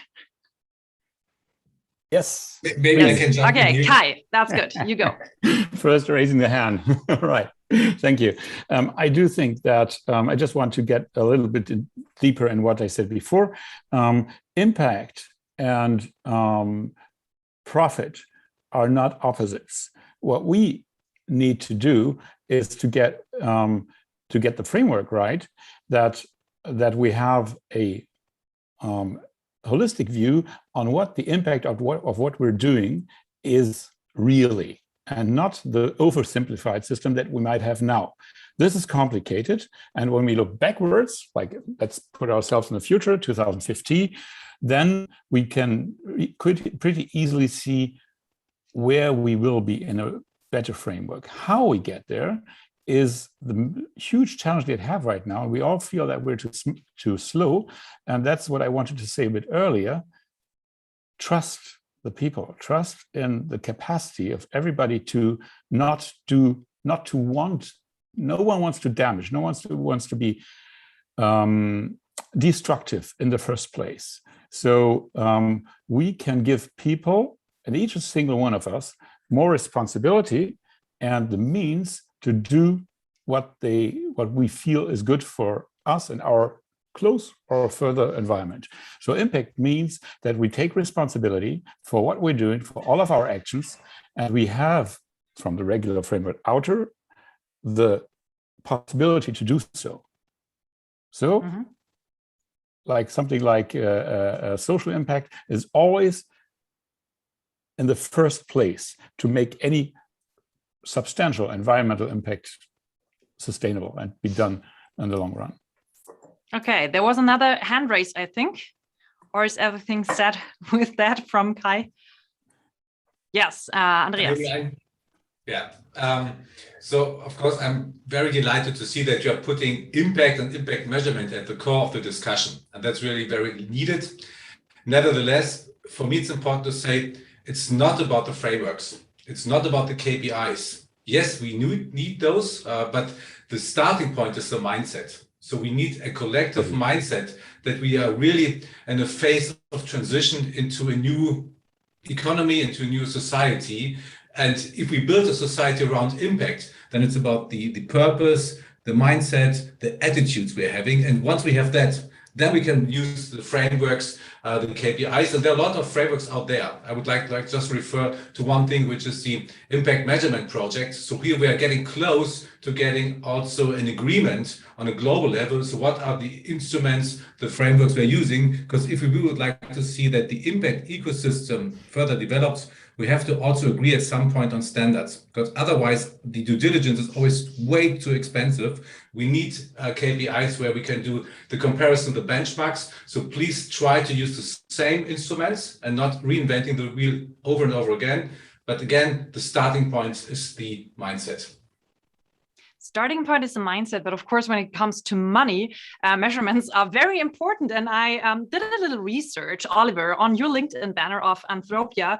There's a job offer, and I think a lot of people they would be afraid to take that advantage, to take that job, because the job offer is Chief Executive Officer World. I like that. I don't know how many applications you got already, but your company supports all other companies who change or that change the world. So there's at least a little measurement in there when you say those companies, they can change the world. So how do you measure impact? Yeah, how do we measure impact? Yeah, so we are running the Impact Factory with Anthropia, the biggest incubator accelerator for impact startups in Germany. So right now we have 115 startups in our community, and with batch 6, there are another 30 joining our community. So we are not really measuring it in the first step. So, but when we evaluate the applications, we have 4 characteristics that we measure. We said, okay, is impact in the center of the business model, not at the side? It has to be in the center of the business model of the startup. We want to have an innovative product or service. We are looking for scalable products or service, but because without scalability, there is no impact. And we are looking for economically sustainable business model. Doesn't mean that it has to be for profit. NGOs can be sustainably profitable, like Viva Con Agua is as well, yeah, or other NGOs as well, but they have to have a good service that is really interesting for foundations to fund it. So these are the 4 characteristics that we evaluate, and then hopefully we choose the best startups from all the applications. Every time we get around 100 applications every half a year. So there are a lot of impact startups around, and the numbers rising. I've got a question for Katharina, because when I buy something and I have the feeling that this is sustainable, I always think I have to pay more for that product. So it's always kind of a disadvantage. I mean, at least it feels like that. So what do you think? You have a good overview with the Bundesverband. What is the status quo in Germany in terms of measurements and, of course, measurements in the context of success? Yeah, I think really the success of a company is still imperfectly measured today, because social environmental performance does not appear in the balance sheet. So I'm convinced we have to calculate differently. We have to calculate correctly, and this includes introducing true price accounting. It's really my favorite topic, and I'm talking about it on various stages, because it's so important to know which impact the true price thing will have. And the planned CSRD directive is a step in the right direction. But politics must also support the transformation towards more social impact with, for example, true prices. And there the coalition agreement is really, poor on some points. And if we really want to build fair markets for climate protection, fair markets for social sustainability, then we need true prices. Mm-hmm. That is a very good point. You mentioned the political side and the society and the ecological side. So impact means kind of economy, or let's say an ecosystem. We can't do really impact, we can't put impact on something if we don't have a real ecosystem for that. And yeah, I think, Michael, you were already mentioned, and I want to jump back to the beginning of this, of this great event, because Georg showed us the 17 goals of the UN Action Plan. And I also had a look at this, and there were parts like no poverty, zero hunger, clean water. And this is why I come to Michael. Do you think we have a too, let's say, Western mindset? I mean, we always try to buy our coffee in a recap system, but there are so many basic issues out there. Is it the right time to tackle those, let's say, last mile concepts, let's say the coffee to go concept, since we still have those basic issues like clean water? I have, how do you say, hot water under my feet, and I can, ice under my feet and warm socks. I want to say it like that. So I'm not an expert, but I think at the end, these are all structural problems. And in a way, it's like giving pharma to a football player who has some problems. And so I think we all need structural solutions for all the challenges in the world, no matter if it's racism, if it's sexism, if it's homophobia, if it's our way we do business with each other, the way we have perceptions of the Eastern, Western, African continent, Asia. So I only believe in structural solutions, and that's the reason why we try to change structures like business, like the arts world, like the music world, and use these. But if we don't change the structures, it's only a little tip on the ice. So let's change all the structures, and we know actually what to do. I mean, we have all the solutions, we have all the technologies. We can look at these around, how many masterminds are here on this place. So we have the possibilities. We just have to get people motivated. And don't get me wrong, probably most of the people listening now to us, they are already part of the process. So we need the other people who are not listening, who are not in this Zoom, who are somewhere totally drunk on any Reeperbahn festival or something like that. That's where I love to preach a little bit. So a 360 approach also to the Reeperbahn out there. Markus, I also, let's say I stalked also your LinkedIn profile. It sounds a bit scary and a little bit weird, but I think you know what I'm talking about, because your startup also tackles these UN goals. And I read on LinkedIn, and I have to quote, that your network wants to, here we go, reduce barriers to entry for launching a social startup. So what kind of typical barriers have we to overcome, are there to overcome, to get in the, let's say, social startup mindset and business? I think a lot of the points are already mentioned. What Michael says, it's structural problems, and Katharina also mentioned it. It's not the true prices on the market. So when we see social and ecological costs are not counted. So at the moment, you have not the right financing, often not the right financing instruments. You have also impact investors here in this round, but we don't not only have to measure what is the profit, the financial profit of a startup, the financial revenue, but also the revenue for society and or ecological. And I think you could name it very simple. CO2, the Umweltbundesamt calculate a price of 200 euros. At the moment, we pay 25 euros per ton. And so the rest, we have these costs that are real costs coming in the future, and we handle it over to the next generation. And that is not creating value. That is a big problem. And that are the problems which are facing the social entrepreneurs, structural problems, which are linked to financing problems, systemic integration. That was also what Michael mean. A lot of new solutions are outside there, but at the moment we are focusing for solving problems mostly on the traditional structures, traditional thinking, and there we have to do something new. And that is what Andreas mentioned in the beginning.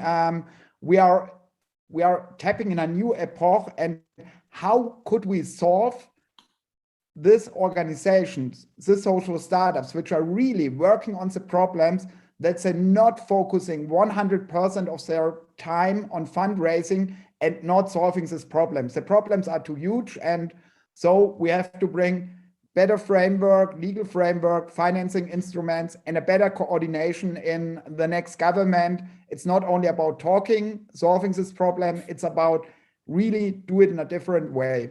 And I think a lot of things are on the right way, but we are still on the beginning. Do it in another way. Let's go back to this point. I mean, you all mentioned it. It's all about investment at the end to really create impact. That's as easy as it is. You need money. So let's go to this point, invest for impact. That's the title of this event. So Kai, I did some research also on your LinkedIn profile, and I found this very interesting, let's say it's a real topic already, regenerative market economy. To be honest, I never heard about that. So I did a research, and it says that this means business models, and they target on companies and on the success of the companies of them who contribute positive development on people, society, and the natural ecosystem rather than exploiting it. That sounds very amazing, to be honest. Sounds like a great vision, but is it really ready for an investment if you just use that as a business case? Well, it's not less than that. It's really the big vision that you were talking about here. So when you mentioned this initiative, it's an association. So it's called Verein Regenerative Marktwirtschaft, as this is aiming at the German society and economy. And what we want to do here is to give a platform to those that are thinking all these little bits and pieces that are needed for the framework. By the way, Marcus, exactly. I just wanted to make the point like you. That's why I raised the hand. I love it. I love your statement. And if we want to build this and bring this together with those that want to act in politics, in media, in economy, which is super important. Germany is, especially German economy, not only them, but especially here in Germany, we have loads of very important medium-sized companies, the so-called Mittelstand, that don't know exactly where to go and how to go there. And we have handing over a lot of capital into new hands, of young hands, of people that want to do things differently. So in acting in the economy, in investing, in politics, in media, and in all the stakeholders in society. And that's what we bring together in this association. It's just starting. So I must say it's a big vision for a few people so far, but we have a lot of great feedback that we get there. So this is the platform that we want to do. And we want to give answers, short-term, mid-term, and long-term, what we can do and these different parts of our society. And one main point that I want to give is that any action counts, and please do not underestimate or do not oversimplify, but trust still in our possibility and our flexibility of managing the complexity of all of this. And that's why we can have these small steps that can have a big impact. And what we need to know, here's a platform with this initiative that we have the visibility of what works, right? And do step by step by best practice. And if some near future, Christian Lindner comes to us and says, hey, what are the best practices? What have you learned? I want to learn more. My party doesn't know a lot about this, but it seems very modern and digitalized and whatever is his claim. I would be happy to talk to him. Yeah, getting back to one point you mentioned already, you said the German Mittelstand, and I think German Mittelstand is backbone of our economy right now. And if we want to change something, we need the big companies, and of course, we need also the German Mittelstand to do something to put massive impact on topics. So, Andreas, I saw that you are on a mission, on a interdisciplinary mission, and I want to ask you, is Germany, or let's say the DACH region, really a good field for interdisciplinary approaches? Or, I mean, since we all know this, let's say, issues of the big companies, the silo mindset, is it really working here, or is it, yeah, getting back to our initial part, I think it was Michael who said it, is it more a mindset issue than really, let's say, yeah, an idea or an innovation issue? Yeah, it's a good point. I don't think it's a question of if that is the right environment. I think we have to say it has to be the right environment, because we only can solve the issues if we step out of the thinking of silos. At the moment, yes, you're completely right. In particular in Germany, we think government, civil society, private sector. And this is which won't work in the future. So if we really would like to tackle the issues, we have to bring the strength of all the different sectors together. So it's not a question if it works, it has to work. Maybe a few more words about also about the sectors and the roles, and bringing it together with the topic of the conference of financing. So if we really would like to finance the transition into an impact world, then we need also all three sectors.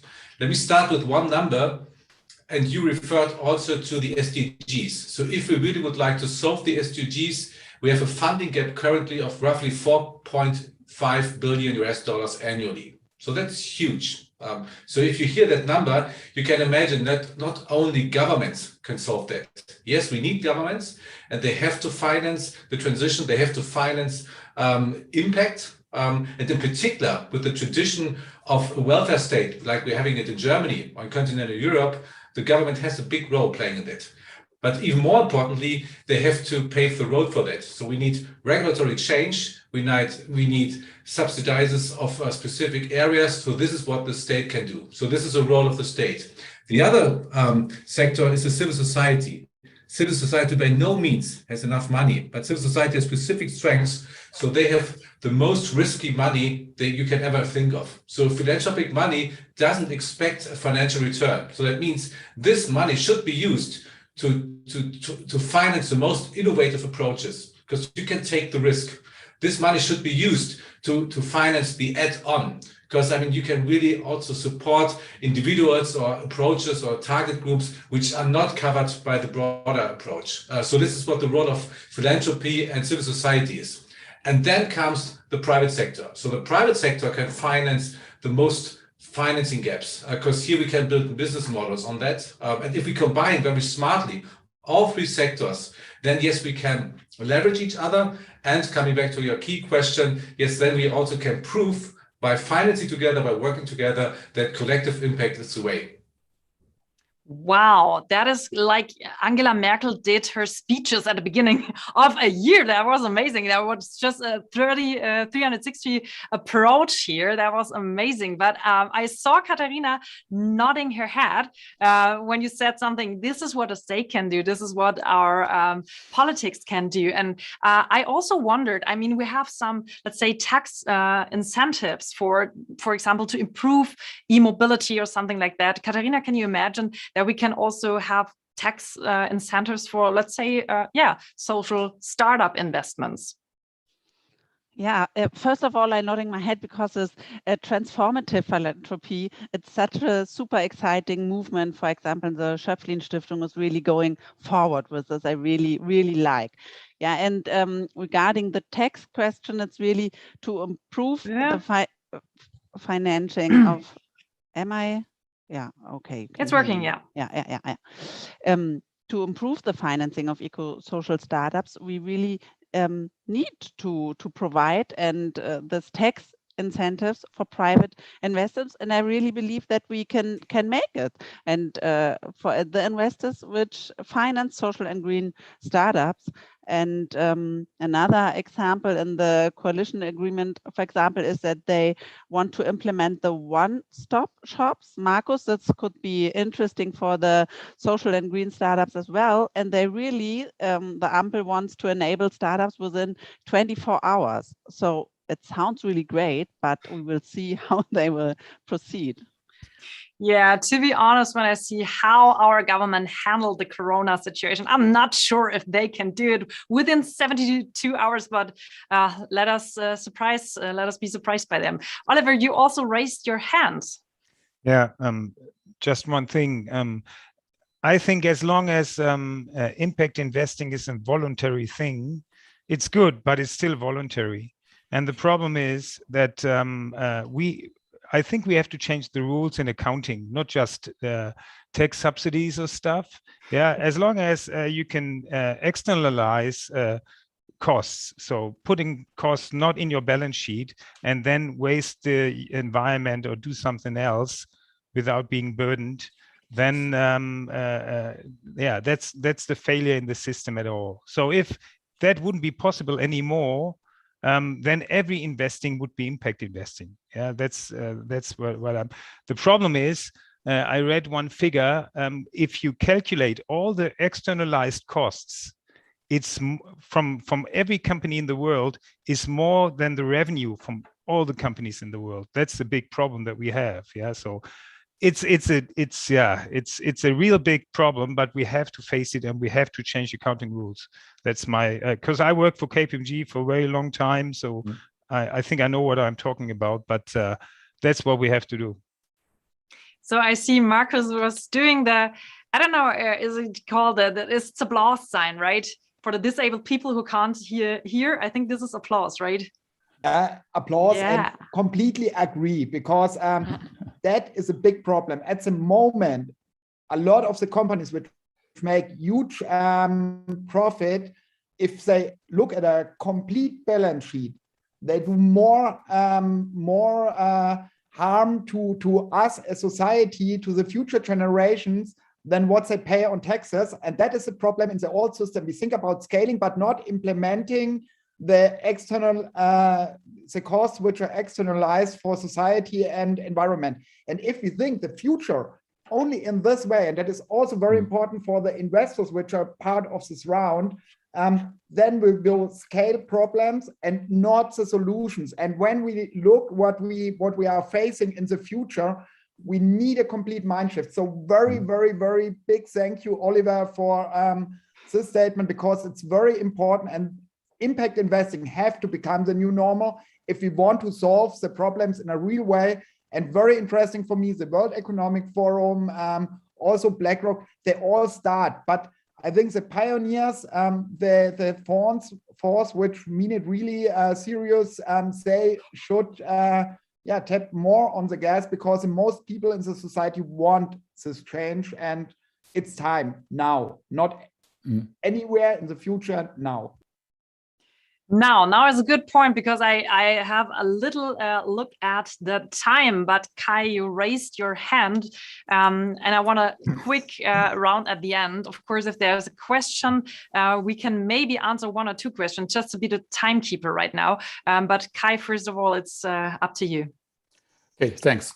So I'll make it short. I do think that we can do a lot more, even within the system that we have right now, if we get rid of our biases, because we're looking at the past, and what has worked in the past we think will work in the future, and that's not true. So anyone who dares to step on a new path will prove to be successful. One example is female founders. I'm very much into the startup system, startup ecosystem, and most of the founders have been male in the past. Numbers prove that male founders are not better than female founders, the other way around, and still investments are a huge majority into male founders. Just one example. Another example how you can do really a big impact, and that investors have to look at, is that what I really want to give in the very end. One example of a startup. Some of you might know this. It's called Aqua Farms in Africa, and it's a very simple model. Give the means to the local population, to create their own value. What the founder Riata is doing there, she is franchising a system of farming to local female entrepreneurs, because they already do the work, but they do it in a very, very inefficient way, you know, and give the means to those that are already doing it, that they know how to do it, they know how to work hard. And then things might nicely fall into place. So I'm very optimistic that those of us daring to step into new ways will also succeed economically. So thank you very much for this statement at the end. And I have a look at our time. Are there any questions? Let's say one or two. We can handle one or two due to our, let's say, we're a little bit delayed in our time. Are there questions? So at the end, I've got a question for my whole panel. So all panelists get up again. My last question is, let's do another tweet. I like tweets. So if you were to give just one advice to all the startups that are here right now, what would you suggest? Growth or sustainability? Let's start with Oliver. Do you want to tweet for me or just say growth? Yeah, what do you say? You can do a tweet. It's just a picture. Okay. You just could say if you were to give one advice to all them. Let impact rule the world. Let impact rule the world. All right. Yeah, here applause from Irene. Andreas, what would your advice be? So first of all, growth and impact, so we can achieve both at the same time. And secondly, don't be afraid. I know that also in particular in this impact bubble, we are also making it a big thing and we are using terms which might also be frightening. It's not that complicated. Just get started. That's it. That's it. So we still have Katharina. What would your advice be? My advice would be degrowth first for the bad business, for the old economy, the economy of the past, and so sustainable growth for the impact startups. Also very good advice. So we move on with Kai. Well, I'd say dare to be completely open and to cooperate with anybody and share your ideas, and don't be afraid that someone else will steal them. Just go out there and talk about what you're doing and do it, and be happy whenever someone else does it as well. This is a very good advice since we're here in a DACH Raum, and I think Gary and Roger, they're wondering what are they talking about. I mean, that's totally normal in Silicon Valley and everywhere to share their thoughts and to grow together. It's just a German thing, I think. So, yeah, Marcus. Marcus. Yeah, I think if you think in your theory of change and how you could scale your impact, that does not mean scaling your organization, scaling your revenues. If you take impact as your measurement, think about growth. And growth have to be the first priority for the impact, not only the revenue. That are two different stories. It could link together, but it don't have to be. So thank you so much, and sorry for the interruption. That was my timer. So I said I walk the talk. I'm the timekeeper today. Yeah, I think that we're all. Have I forgotten someone? No, I think we're not. We're good. Or Andreas. Sorry, Andreas, right? Yes, Andreas? No, I already said my tweet. You said your tweet. Yeah, I started with you. Okay, so thank you so much for all your insights. And we also have one advice from our TechWorld whole team. I mean, since we're all entrepreneurs here, we can tell you don't have ever a plan B, because if you have a plan B, you never put everything into it, and it needs everything to really put effort and impact on something. So never have a plan B. That was all. Thank you so much for this very, vividly discussion. It was very interesting, and I learned a lot of things. And I think, Georg, we can go back to our startup pitches, right? Yes, and thank you very much for the moderation and all the speakers, obviously. Yes. Now it's again you, right, Yvonne? Sarah, Yvonne. Yes. And to now do the second part of the pitch with the team together, right? So with I will my quickly team. share the screen.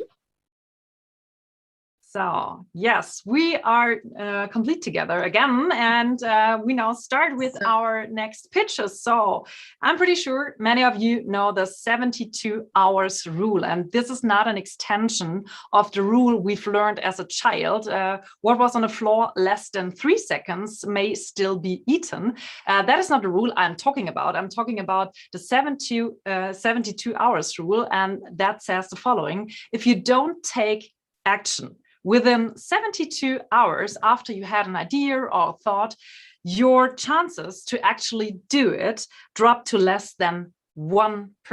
That is a very small number. So getting started is often very, very hard. And our next startup wants to help here.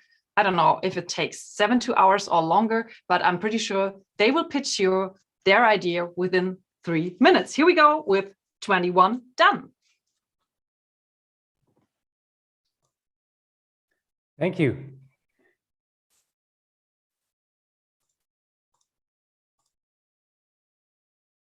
So let me share my screen. 1 second. Okay, should work fine, right? Yep.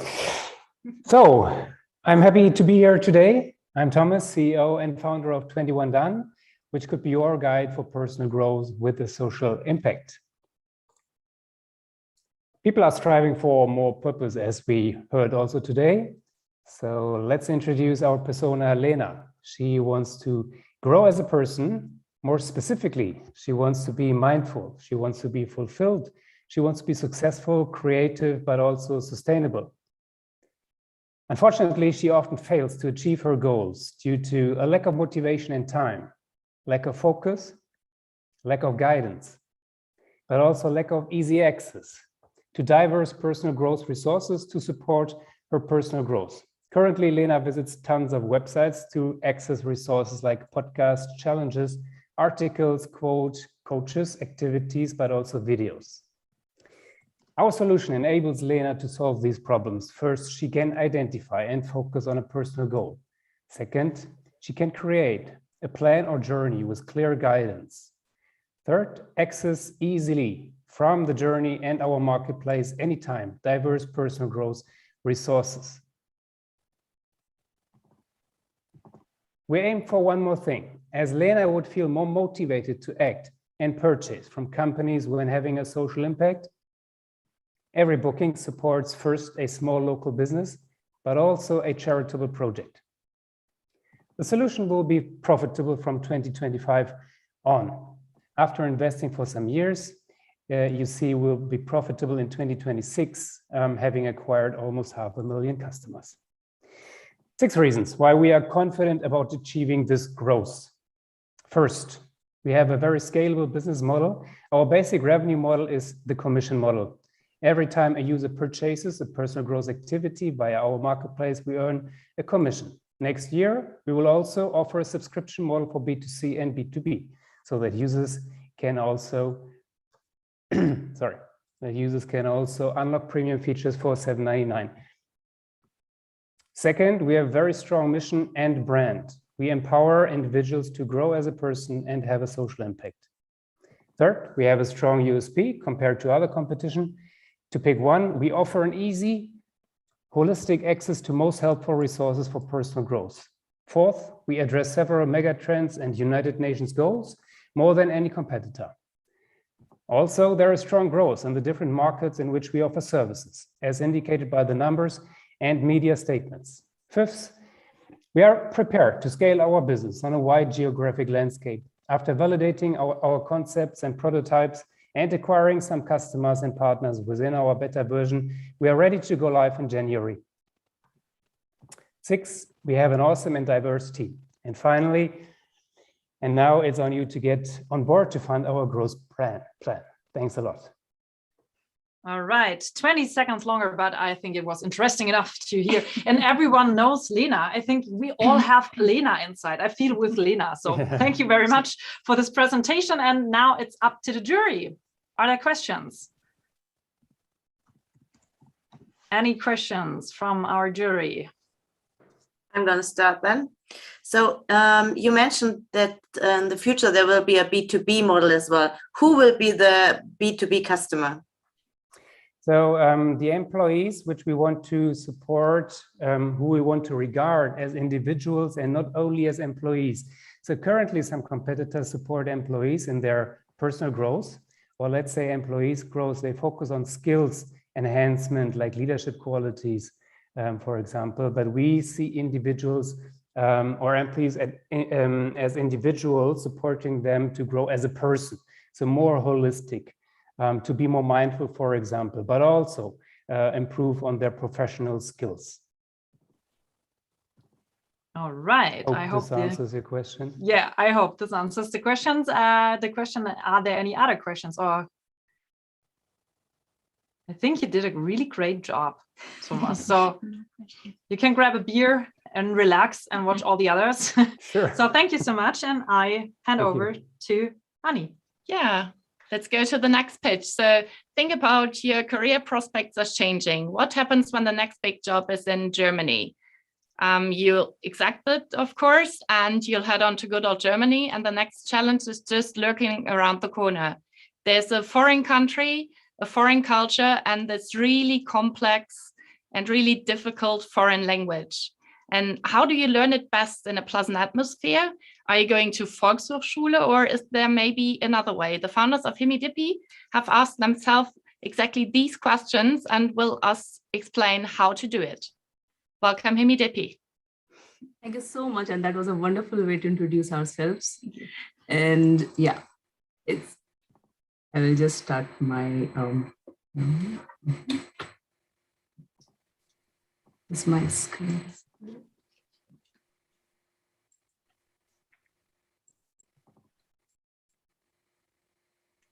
Okay, yeah. So this is Himadri from Himidipi, and I will be presenting with my colleague Dipti. And we exist to inspire integration through communication, and our vision is to open doors of new homes for expats, particularly women, this striving towards SDG 5 and 8. 11.4 million foreigners reside and work in Germany, and half of them are women, marking it as a top expat destination. However, the country's settling in rank is quite low, giving expats the feeling, is Germany home? Take me, for example. As a female immigrant, I hope that move to a developed country would be towards advancements, but I face similar problems as given by our users. I was lost in academic navigations, struggled with career roadmaps, and hence thought of tackling this issue. As seen in data, many Indians chose to leave the country owing to the problem of settling in. The problem becomes graver when it comes to women. Example, struggle with career, raising children, etc. In our user survey, the cause is linked to 3 key issues. Women lack the social support, scattered learning resources, course timing, and pricing. Germany's workforce shortages can be narrowed via involvement of expats, especially women. And Himidipi is engaging in becoming a part of this solution. We have 2-pronged approach, digital learning, and an app platform helping users in enhancing German communication, connecting with peers, thereby improving integration. So considering our go-to market of European German learners, the total available market is projected at 2.6 billion euros in 2027, and globally for foreign languages, 20 billion euros. We are a B2C model with pricing based on course and app fees. Until Q3 2021, we achieved 3x revenue growth with 189 customers. With 45% women and 9x growth in client numbers, we have over 41% of repeating clients. And we are happy to see reviews which show that entire families are enjoying Himidipi. We are one among the 17 selected startups for the German Accelerator program. Right now, our client acquisition is through word of mouth, referrals, social media ads, and good reviews. For our targeted growth, we need tech expansion, B2B collaborations, and regional expansion. Our unique channel for growth would be reaching out to more women and diverse groups, example, universities. And our USP is structured communication, women-focused networking, and integration. In 5 years, market penetration is estimated at 1% of the total market. And in our expansion in Europe and India, we are targeting 21 million euros in revenue and a break even in 4 years. With our one-stop platform, we get an edge over our competitors. Our women-focused networking and communication solutions makes us an early mover in the market. So we are a team with competencies in language, business, and tech. And thank you very much. We are scaling up and looking for funding and team currently. So thank you really, really much to Hemidepi. Are there any questions from the jury? Yeah, hello, this is Anna from Bonventure. Thanks for your presentation. I have a question regarding your product or regarding the problem. You said two things, that people don't get to know each other, plus that they don't have the financial resources. And as far as understood, the app, the end user has to pay for the app. Plus, is it only digital? So how do you tackle those problems that you mentioned at the beginning? Hi, Anna, thanks for the question, first of all. So our approach, the problem, first of all, the problem is that people are coming here, they are also willing to learn the language, but because there are so many language schools, and sometimes it is such an expensive option to pay for so many courses and learn the language where you do not also feel competent enough to communicate well after the course has ended.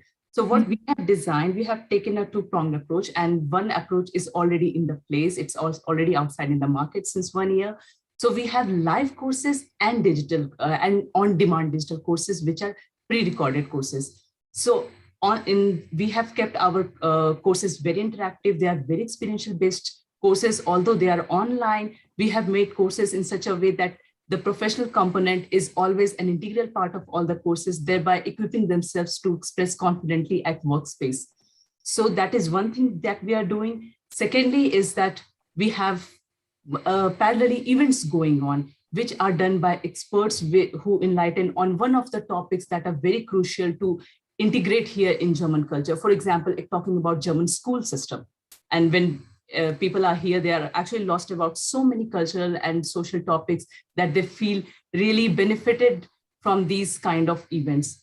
In our app, we are trying to foster communication, because mostly the female expats, and also I will say male expats, but the female expats, because their access to German society is a bit limited and constrained. So they want a communication partner to interact with when they have learned German, and that access they are not getting. So through the app, we will be connecting one person to another person, and especially for women, it would be a safer space, because they want to, first of all, connect with more women and talk more at more, in a more convenient space with them.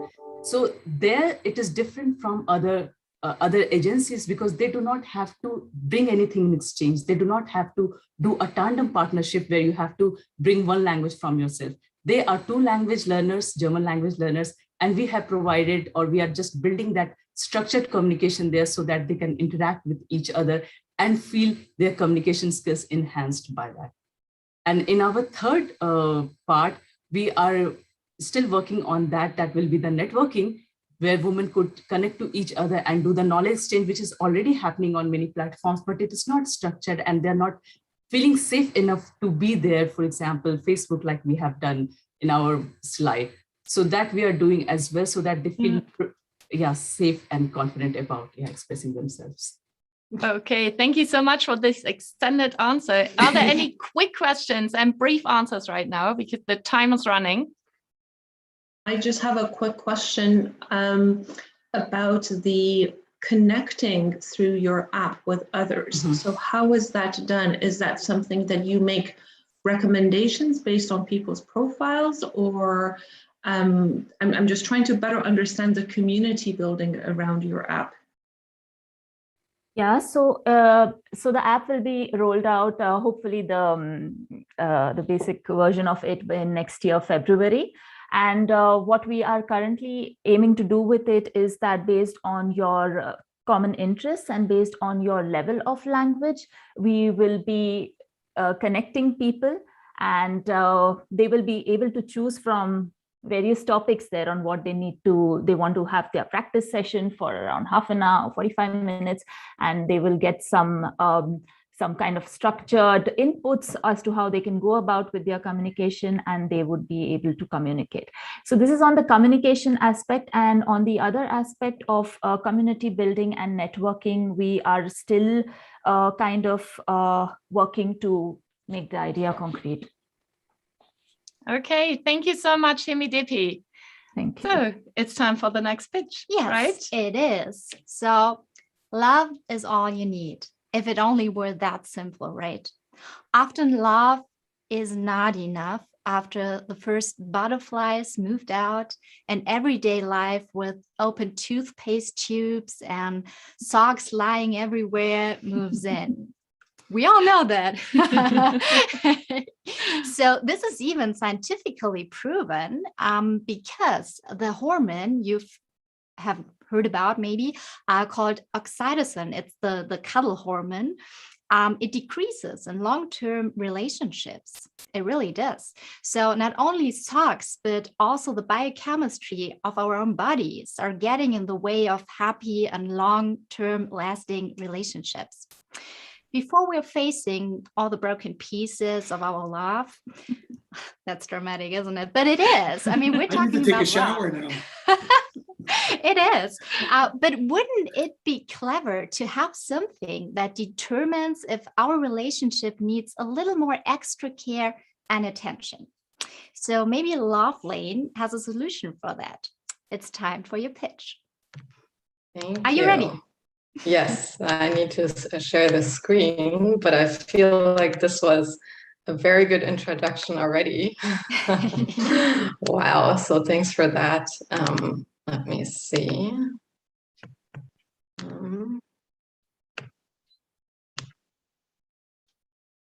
Okay, can you see the slide? Yes, time is running. Okay, perfect.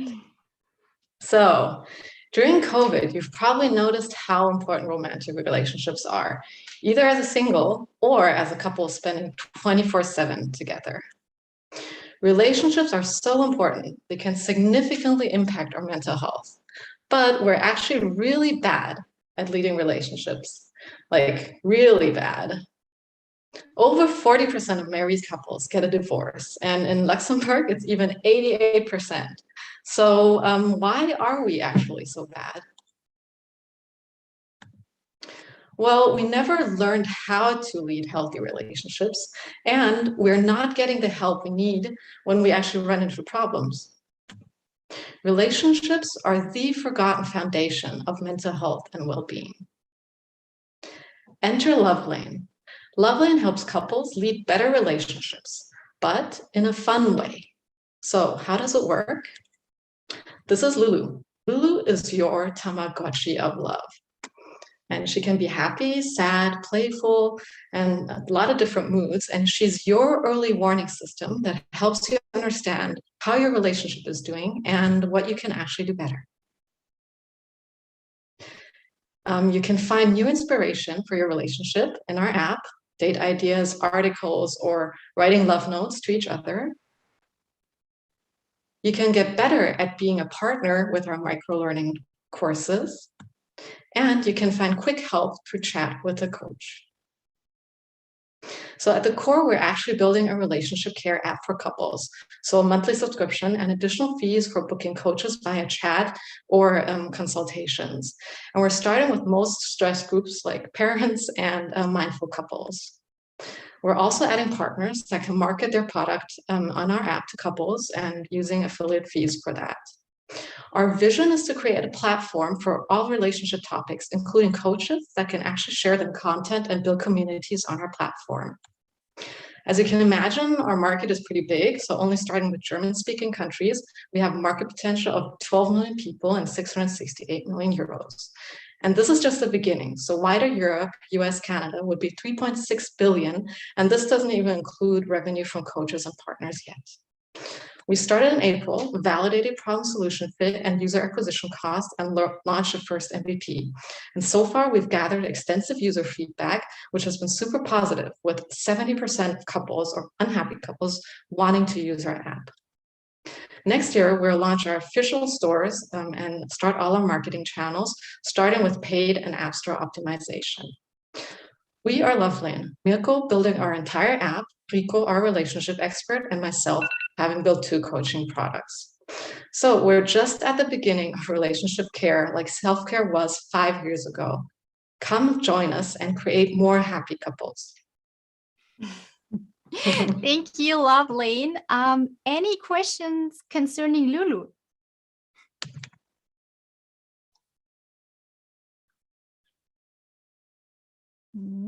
Hey, thank you very much for the great pitch. I have a question regarding the user engagement. How do you keep that high over time?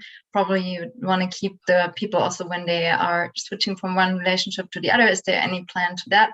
And also, how do you get them on the platform in the first place other than working with partners? So maybe the first question, so how do we keep them engaged and user attention, basically?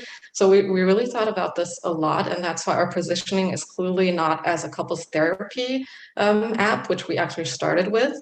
So that's why we're more positioned as an inspiration app, to be there for, you know, even if everything's good and you just need an inspiration of what can we do tonight. And that's where including really lighter things like date ideas and present ideas, but also things that help you get deeper, such as articles, but courses, and also chat with the therapy. So we try to cover the entire relationship life cycle, starting with inspiration, starting with something very positive. So that's on the retention side. How do we actually get couples in? So we actually did different tests with landing pages to really understand, and ads to really understand what could be the user acquisition cost. And there we saw that actually paid ads work very well if we position it as inspiration versus couples therapy and problem oriented, and reached a download cost of €2.90. So it's very promising already. But in parallel to that, we're starting to build our organic channels. And we did some SEO analysis, and there's a lot of long tail keywords, which we could also address, which are more on the pain side, of course. So in addition to that, we will work with our affiliate partners so that they can also spread like the word, and also associations aiming at like parents, for example, Instagram influencers. So there's a lot going beyond the initial steps that we have planned, actually. Thank you very much. Okay. One more question? We still Yeah, have some time. thanks for Yeah. the pitch. I also have 2 questions. The first one, you talk now just about like couples as relationships. Is it also adaptable to friendships, for example, which are also another kind of relationships? And the second question would be, how do you really measure your success in the end if your product really helped the couples? So first thing, we're starting with romantic relationships, and then we will actually see where the strongest like other users are, because we've also received very positive feedback from B2B for work relationships. So that could be another aspect. And also like people in our user interviews that said this could be awesome for my teenage kid. And so parent-kid relationships. So I think there's a lot to tap into in terms of relationships for sure.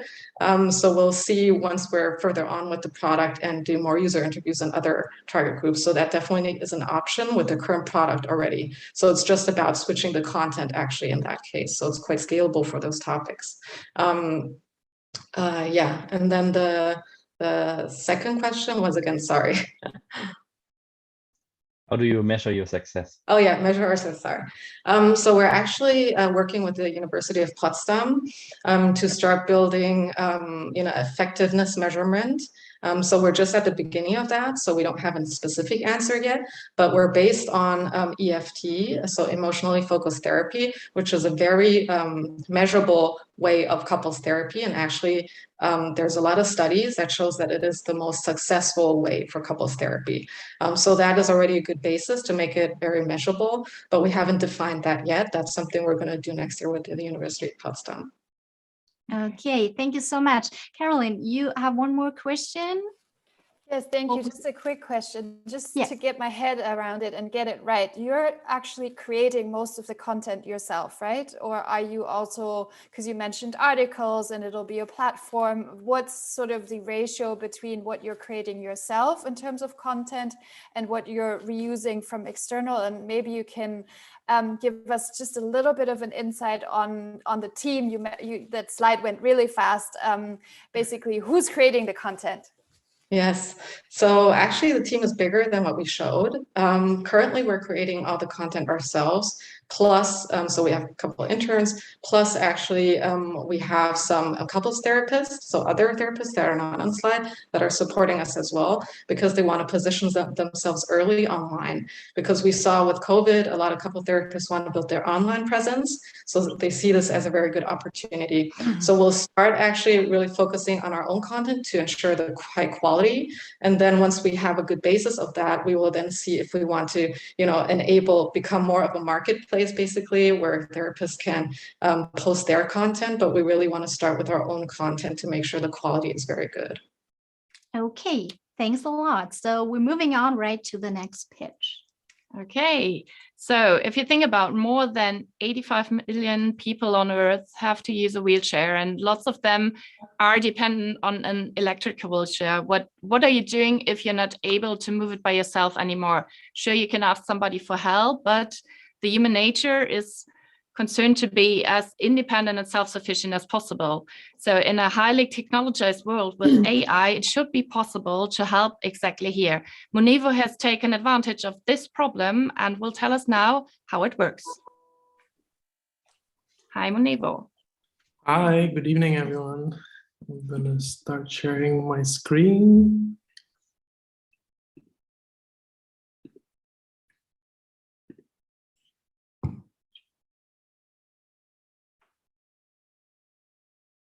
All right, I hope it works. So hi, everyone. Thank you for the very nice introduction. Happy to see so many familiar faces and to have that like collective energy in this call right now. This really motivates me, and happy to share more about Monevo, an assistive technology company that is using smart glasses to enable people in their independent mobility and living. I want to start with a short story about Dirk, whom we met during our clinical trial in 2018. He was working for a big corporate, traveling the world, and until he got diagnosed with his disease called multiple sclerosis. So in some cases of the disease, people will have to depend on a wheelchair. And in some more cases, unfortunately, Dirk will not be able to control his wheelchair anymore using a standard joystick of a power wheelchair, but he has to depend on solutions such as you can see here. And I think it's pretty clear that the solutions are very mechanical, they're old, they're very hard to adapt, and actually they're limiting instead of enabling the people. And we developed Monevo Drive. Monevo Drive is the first digital solution that is using smart glasses, and we make use of the different features of the smart glasses. And most importantly, the smart glasses come with movement sensors such as gyroscope or accelerometers, which we can then use to track the different head motion of the user and then allow the user to drive a wheelchair hands-free. We can connect the smart glass via an adapter to any standard power wheelchair within minutes instead of hours. And the solution right now is already a certified medical device according to the new regulatory requirements, and is also receiving right now 100% reimbursement in Germany and 4 other European countries. We currently also developed the solution much further. It has become an independent living platform because we can not only connect to the wheelchair, we can already connect to robotic arms and help people drink or eat. We can connect to their phone in order to enable them to communicate, and most importantly, to their home environment so that they can turn on the lights, the TV, and all of these other things. Our business model is quite simple. We have a B2B direct sales model that is done through medical distributors or wheelchair manufacturers. And additionally to that, our add-ons come at additional cost, but are pure software add-ons. And we have seen also the flexibility in the business model where people would actually buy the add-ons by themselves and not wait for the insurance to pay for it. The market is actually quite huge. So we have a top-down market when we look at the global power wheelchair market. but actually we come bottom up and we define the market by the different diseases such as ALS, tetraplegia, or multiple sclerosis, and kind of create a whole new market around it. And we don't want to stop there. So our growth vision is actually to go into a new vertical, which is the home healthcare market, and enable also elderly people to become more independent in their living. We have a team full of engineers, but also therapists, wheelchair users as well, and we're supported by medical experts. And right now we're actually looking for 2.5 million euro to expand to the US and expand our work in the different SDGs. And we have already equipped 100 users with our solution, and we hope to equip even more. Thank you very much. Thank you, Claudio. Are there any questions from the jury for Monevo? Quick questions, quick answers. Yeah, hello, Claudio. This is Anna from Bonventure. One question regarding your go-to-market approach. So how do you tackle that, and what's your current revenue? Yeah, thank you for the question. So currently we go to market via the medical stores. In Germany, there are over 2,000. This is our first revenue stream. And the second one is through wheelchair manufacturers, where we integrate our solution on the purchase order forms, where the medical stores basically would then purchase a wheelchair already with our solution equipped to it. Currently, we're tripling our revenues from last year. We are in total above 1 million in total revenues. Our first year on the market was 2019. Sorry, can you repeat that? What's the revenue is? So we are in total above 1 million. This year, we're currently having monthly revenues between 50 to 100,000 euros. Okay. Okay. Thank you. Jasper. Yes, Claudio, good to see you again. Hi, thank you very much I've been following you for the last 3 years. It's amazing. I actually had a question about your essentially advancements of your product line. Yeah, congrats on that. And I just wanted to add that not only since Höhle der Löwen, where you had the wheelchair startup from Switzerland, I would definitely go for one of the big lions to fill you around. And yeah, let's definitely catch up, and good luck. Thank you. Stuff. Thank you, Jasper. Any more questions? I would have a last one, actually. I think it's great what you're doing. And just knowing Germany and the healthcare system, I know that these things are being paid for, as you said, but how is it in other countries? Is that actually similar to Germany, and is it as easy to get that refunded?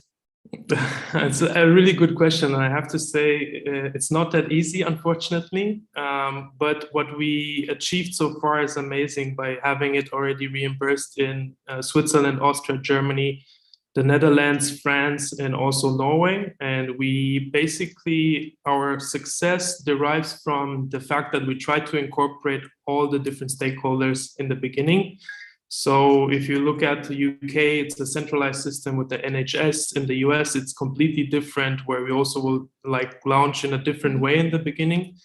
But by incorporating all the foundations, the clinics, the therapists into the process of going to market, it enables us to get faster results and faster successes when it gets to reimbursement. And we also usually it will take you 6 to 12 months to get a reimbursement.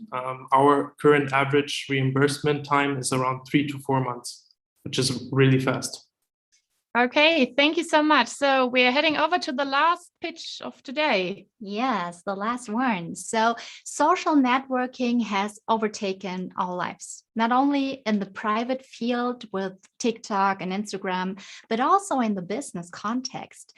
Imagine this: every minute, 4 people are hired through web-based networks. Isn't that crazy? Business communication platforms playing an increasingly important role. LinkedIn has gained about 1 million new users in the DACH region just during the last 6 months. So, but how about online spaces for sharing profound, specific business topics? Is what the markets offer today already enough for the challenges in the future? I think we should hand over this question to our last pitch. Talentino, hello, welcome. Are you ready? Yes, thank you. Yes, you are. Okay, so it's your pitch. Thank you. I'm sharing my screen. Yeah. Does it work? It does. So time's running. Perfect. Hi, everyone. I'm Alex, and I'm very happy to introduce Talentine to you. Talentine is not about one, but about all the big problems of our society. Of course, we don't solve them all, but we give those who dare to solve them something they desperately need. Because around complex issues, one thing is needed above all: cooperation. But we lack digital spaces that are suitable for this. Look at major news platforms or social media. They jump from breaking news to breaking news, often egocentric and even destructive. That's why with Talentine, we build a new kind of platform to engage an audience. We create space to inspire impact. We do that with video on demand, digital live events, and serious games, all on one platform. Talentine is a freemium and subscription-based business model and a three-sided platform. We bring together creators, producing content around issues they care about, organizations presenting themselves, and users 18 to 45 years old with higher education, looking for inspiration and like-minded people.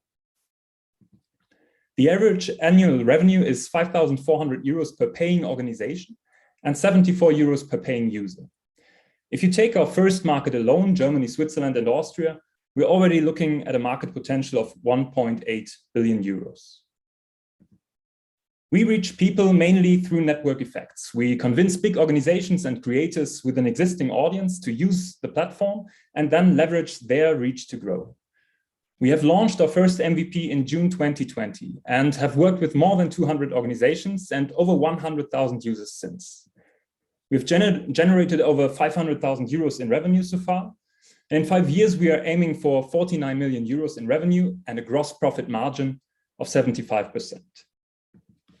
Like any other startup, we need at least these three things to move on. Now, we already have a great team to start with, 4 founders with perfectly matching skill sets and 20 more fantastic people in our team.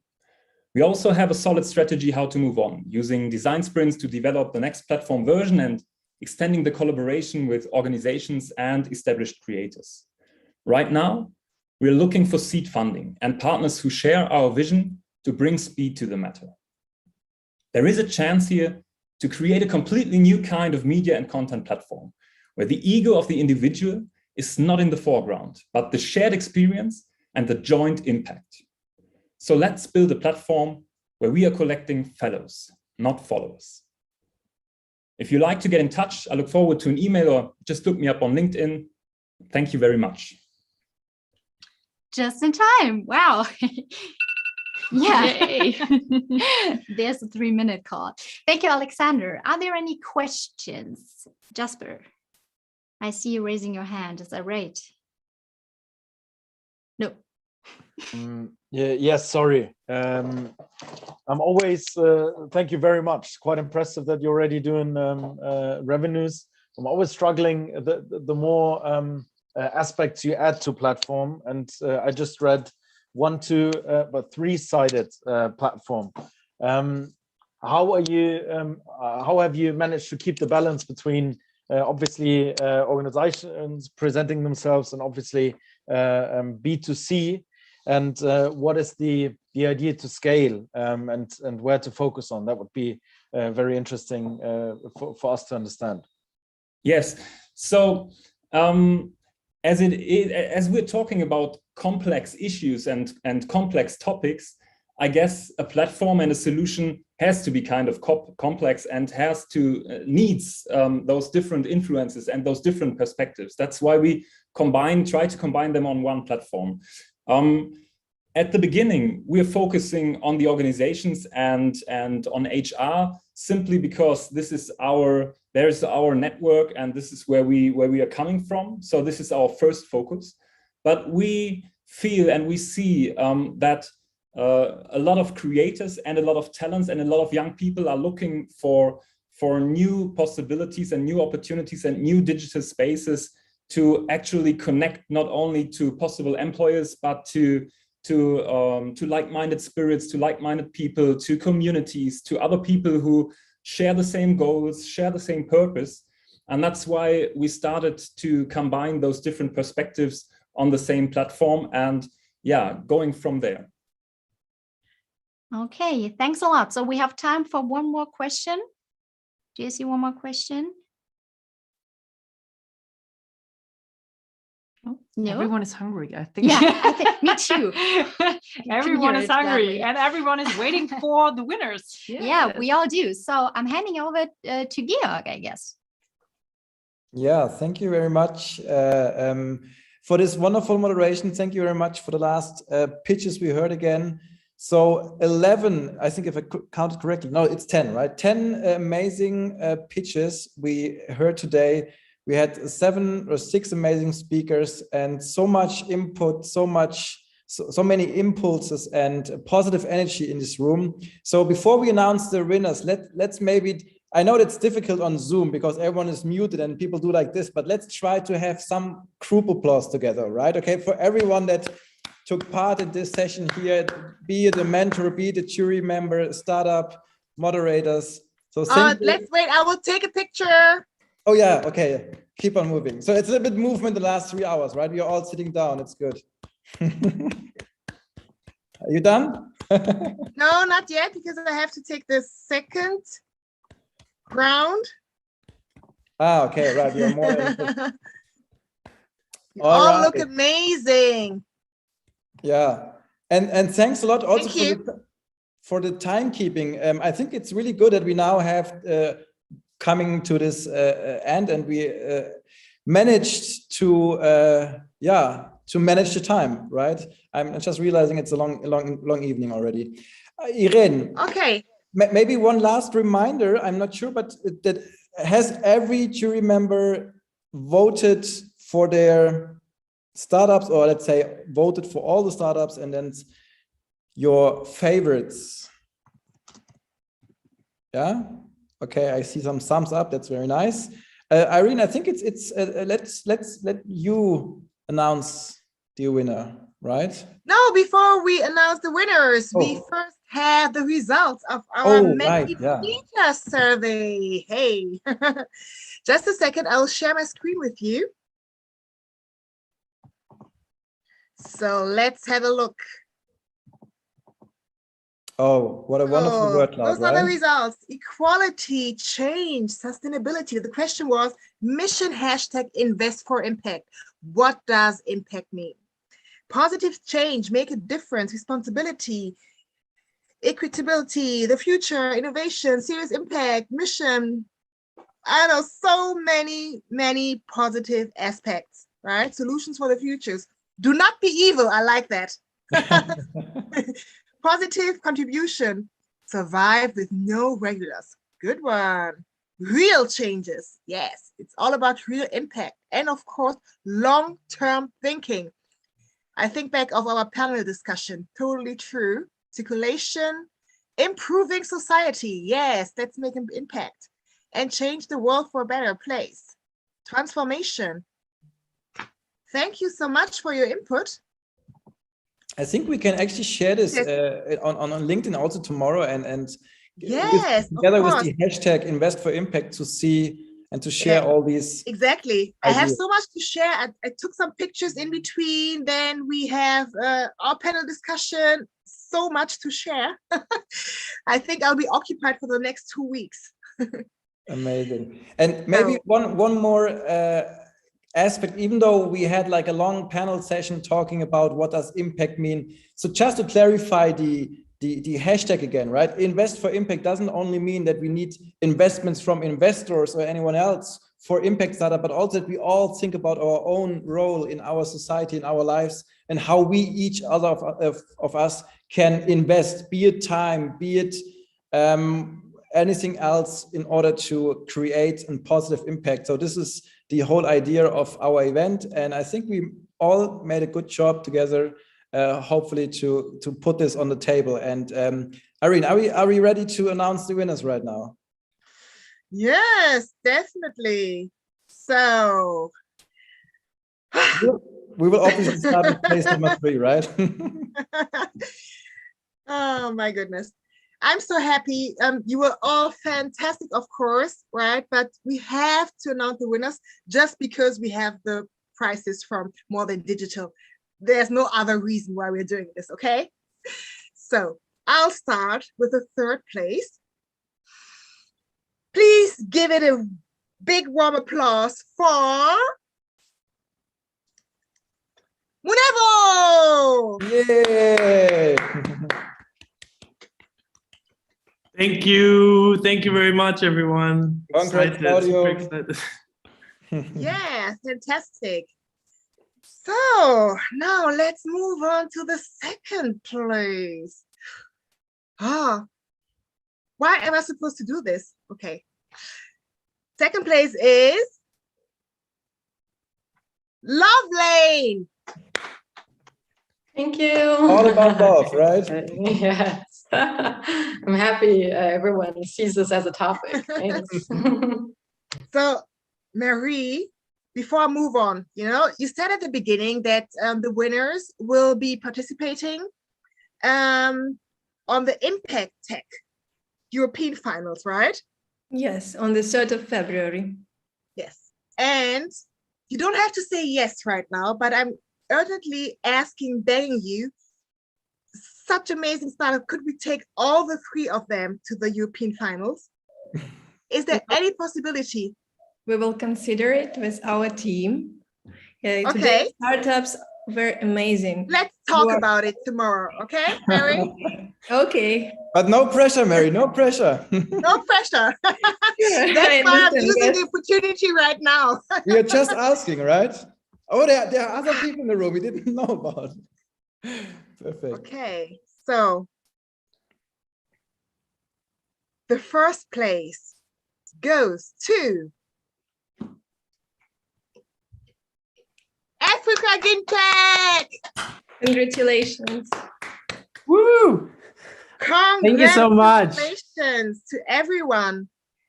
I'm not Enzo who made the pitch, but in regards, thank you so much. He had to leave already, but we are so happy. Yeah, yes. Congrats. Well deserved.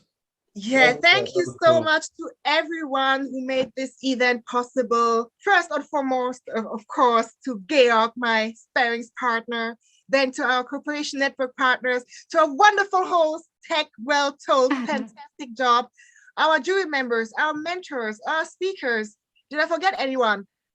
You forget yourself. So thank you very much, Irene, because at the end of the day, without you, this would not have happened.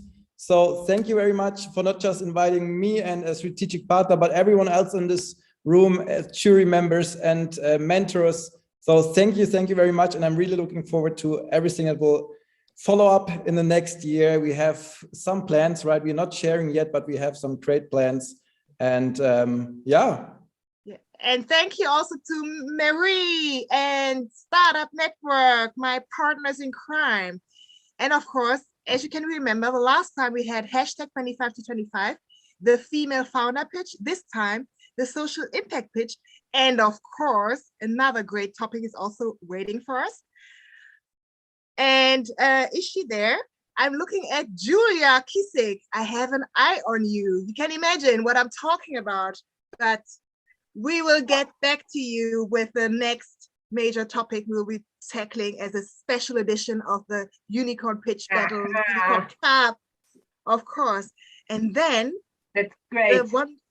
Fantastic. The wonderful ladies from Tech Well Told have something to announce. Yeah, I think there's a little after party right now.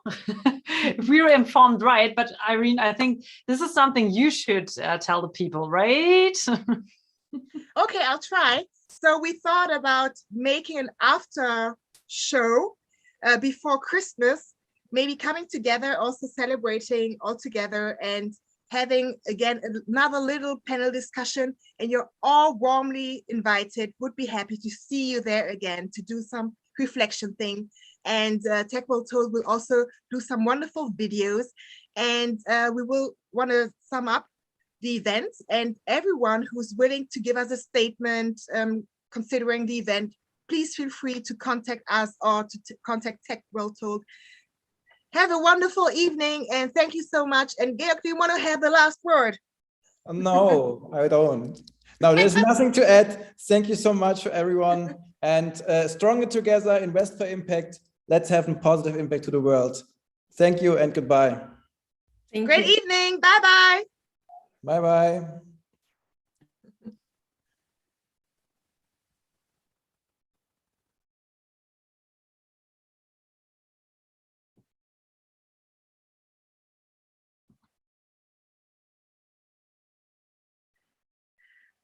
All right. So, Georg, bist du noch da? Ach so. Yeah, thank you so much, Mary. Ja, wir gehen dann gleich in den anderen Raum, no?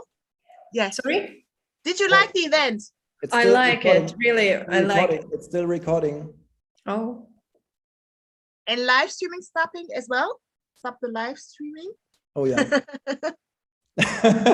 Why do I have to stop? I'm not sure. So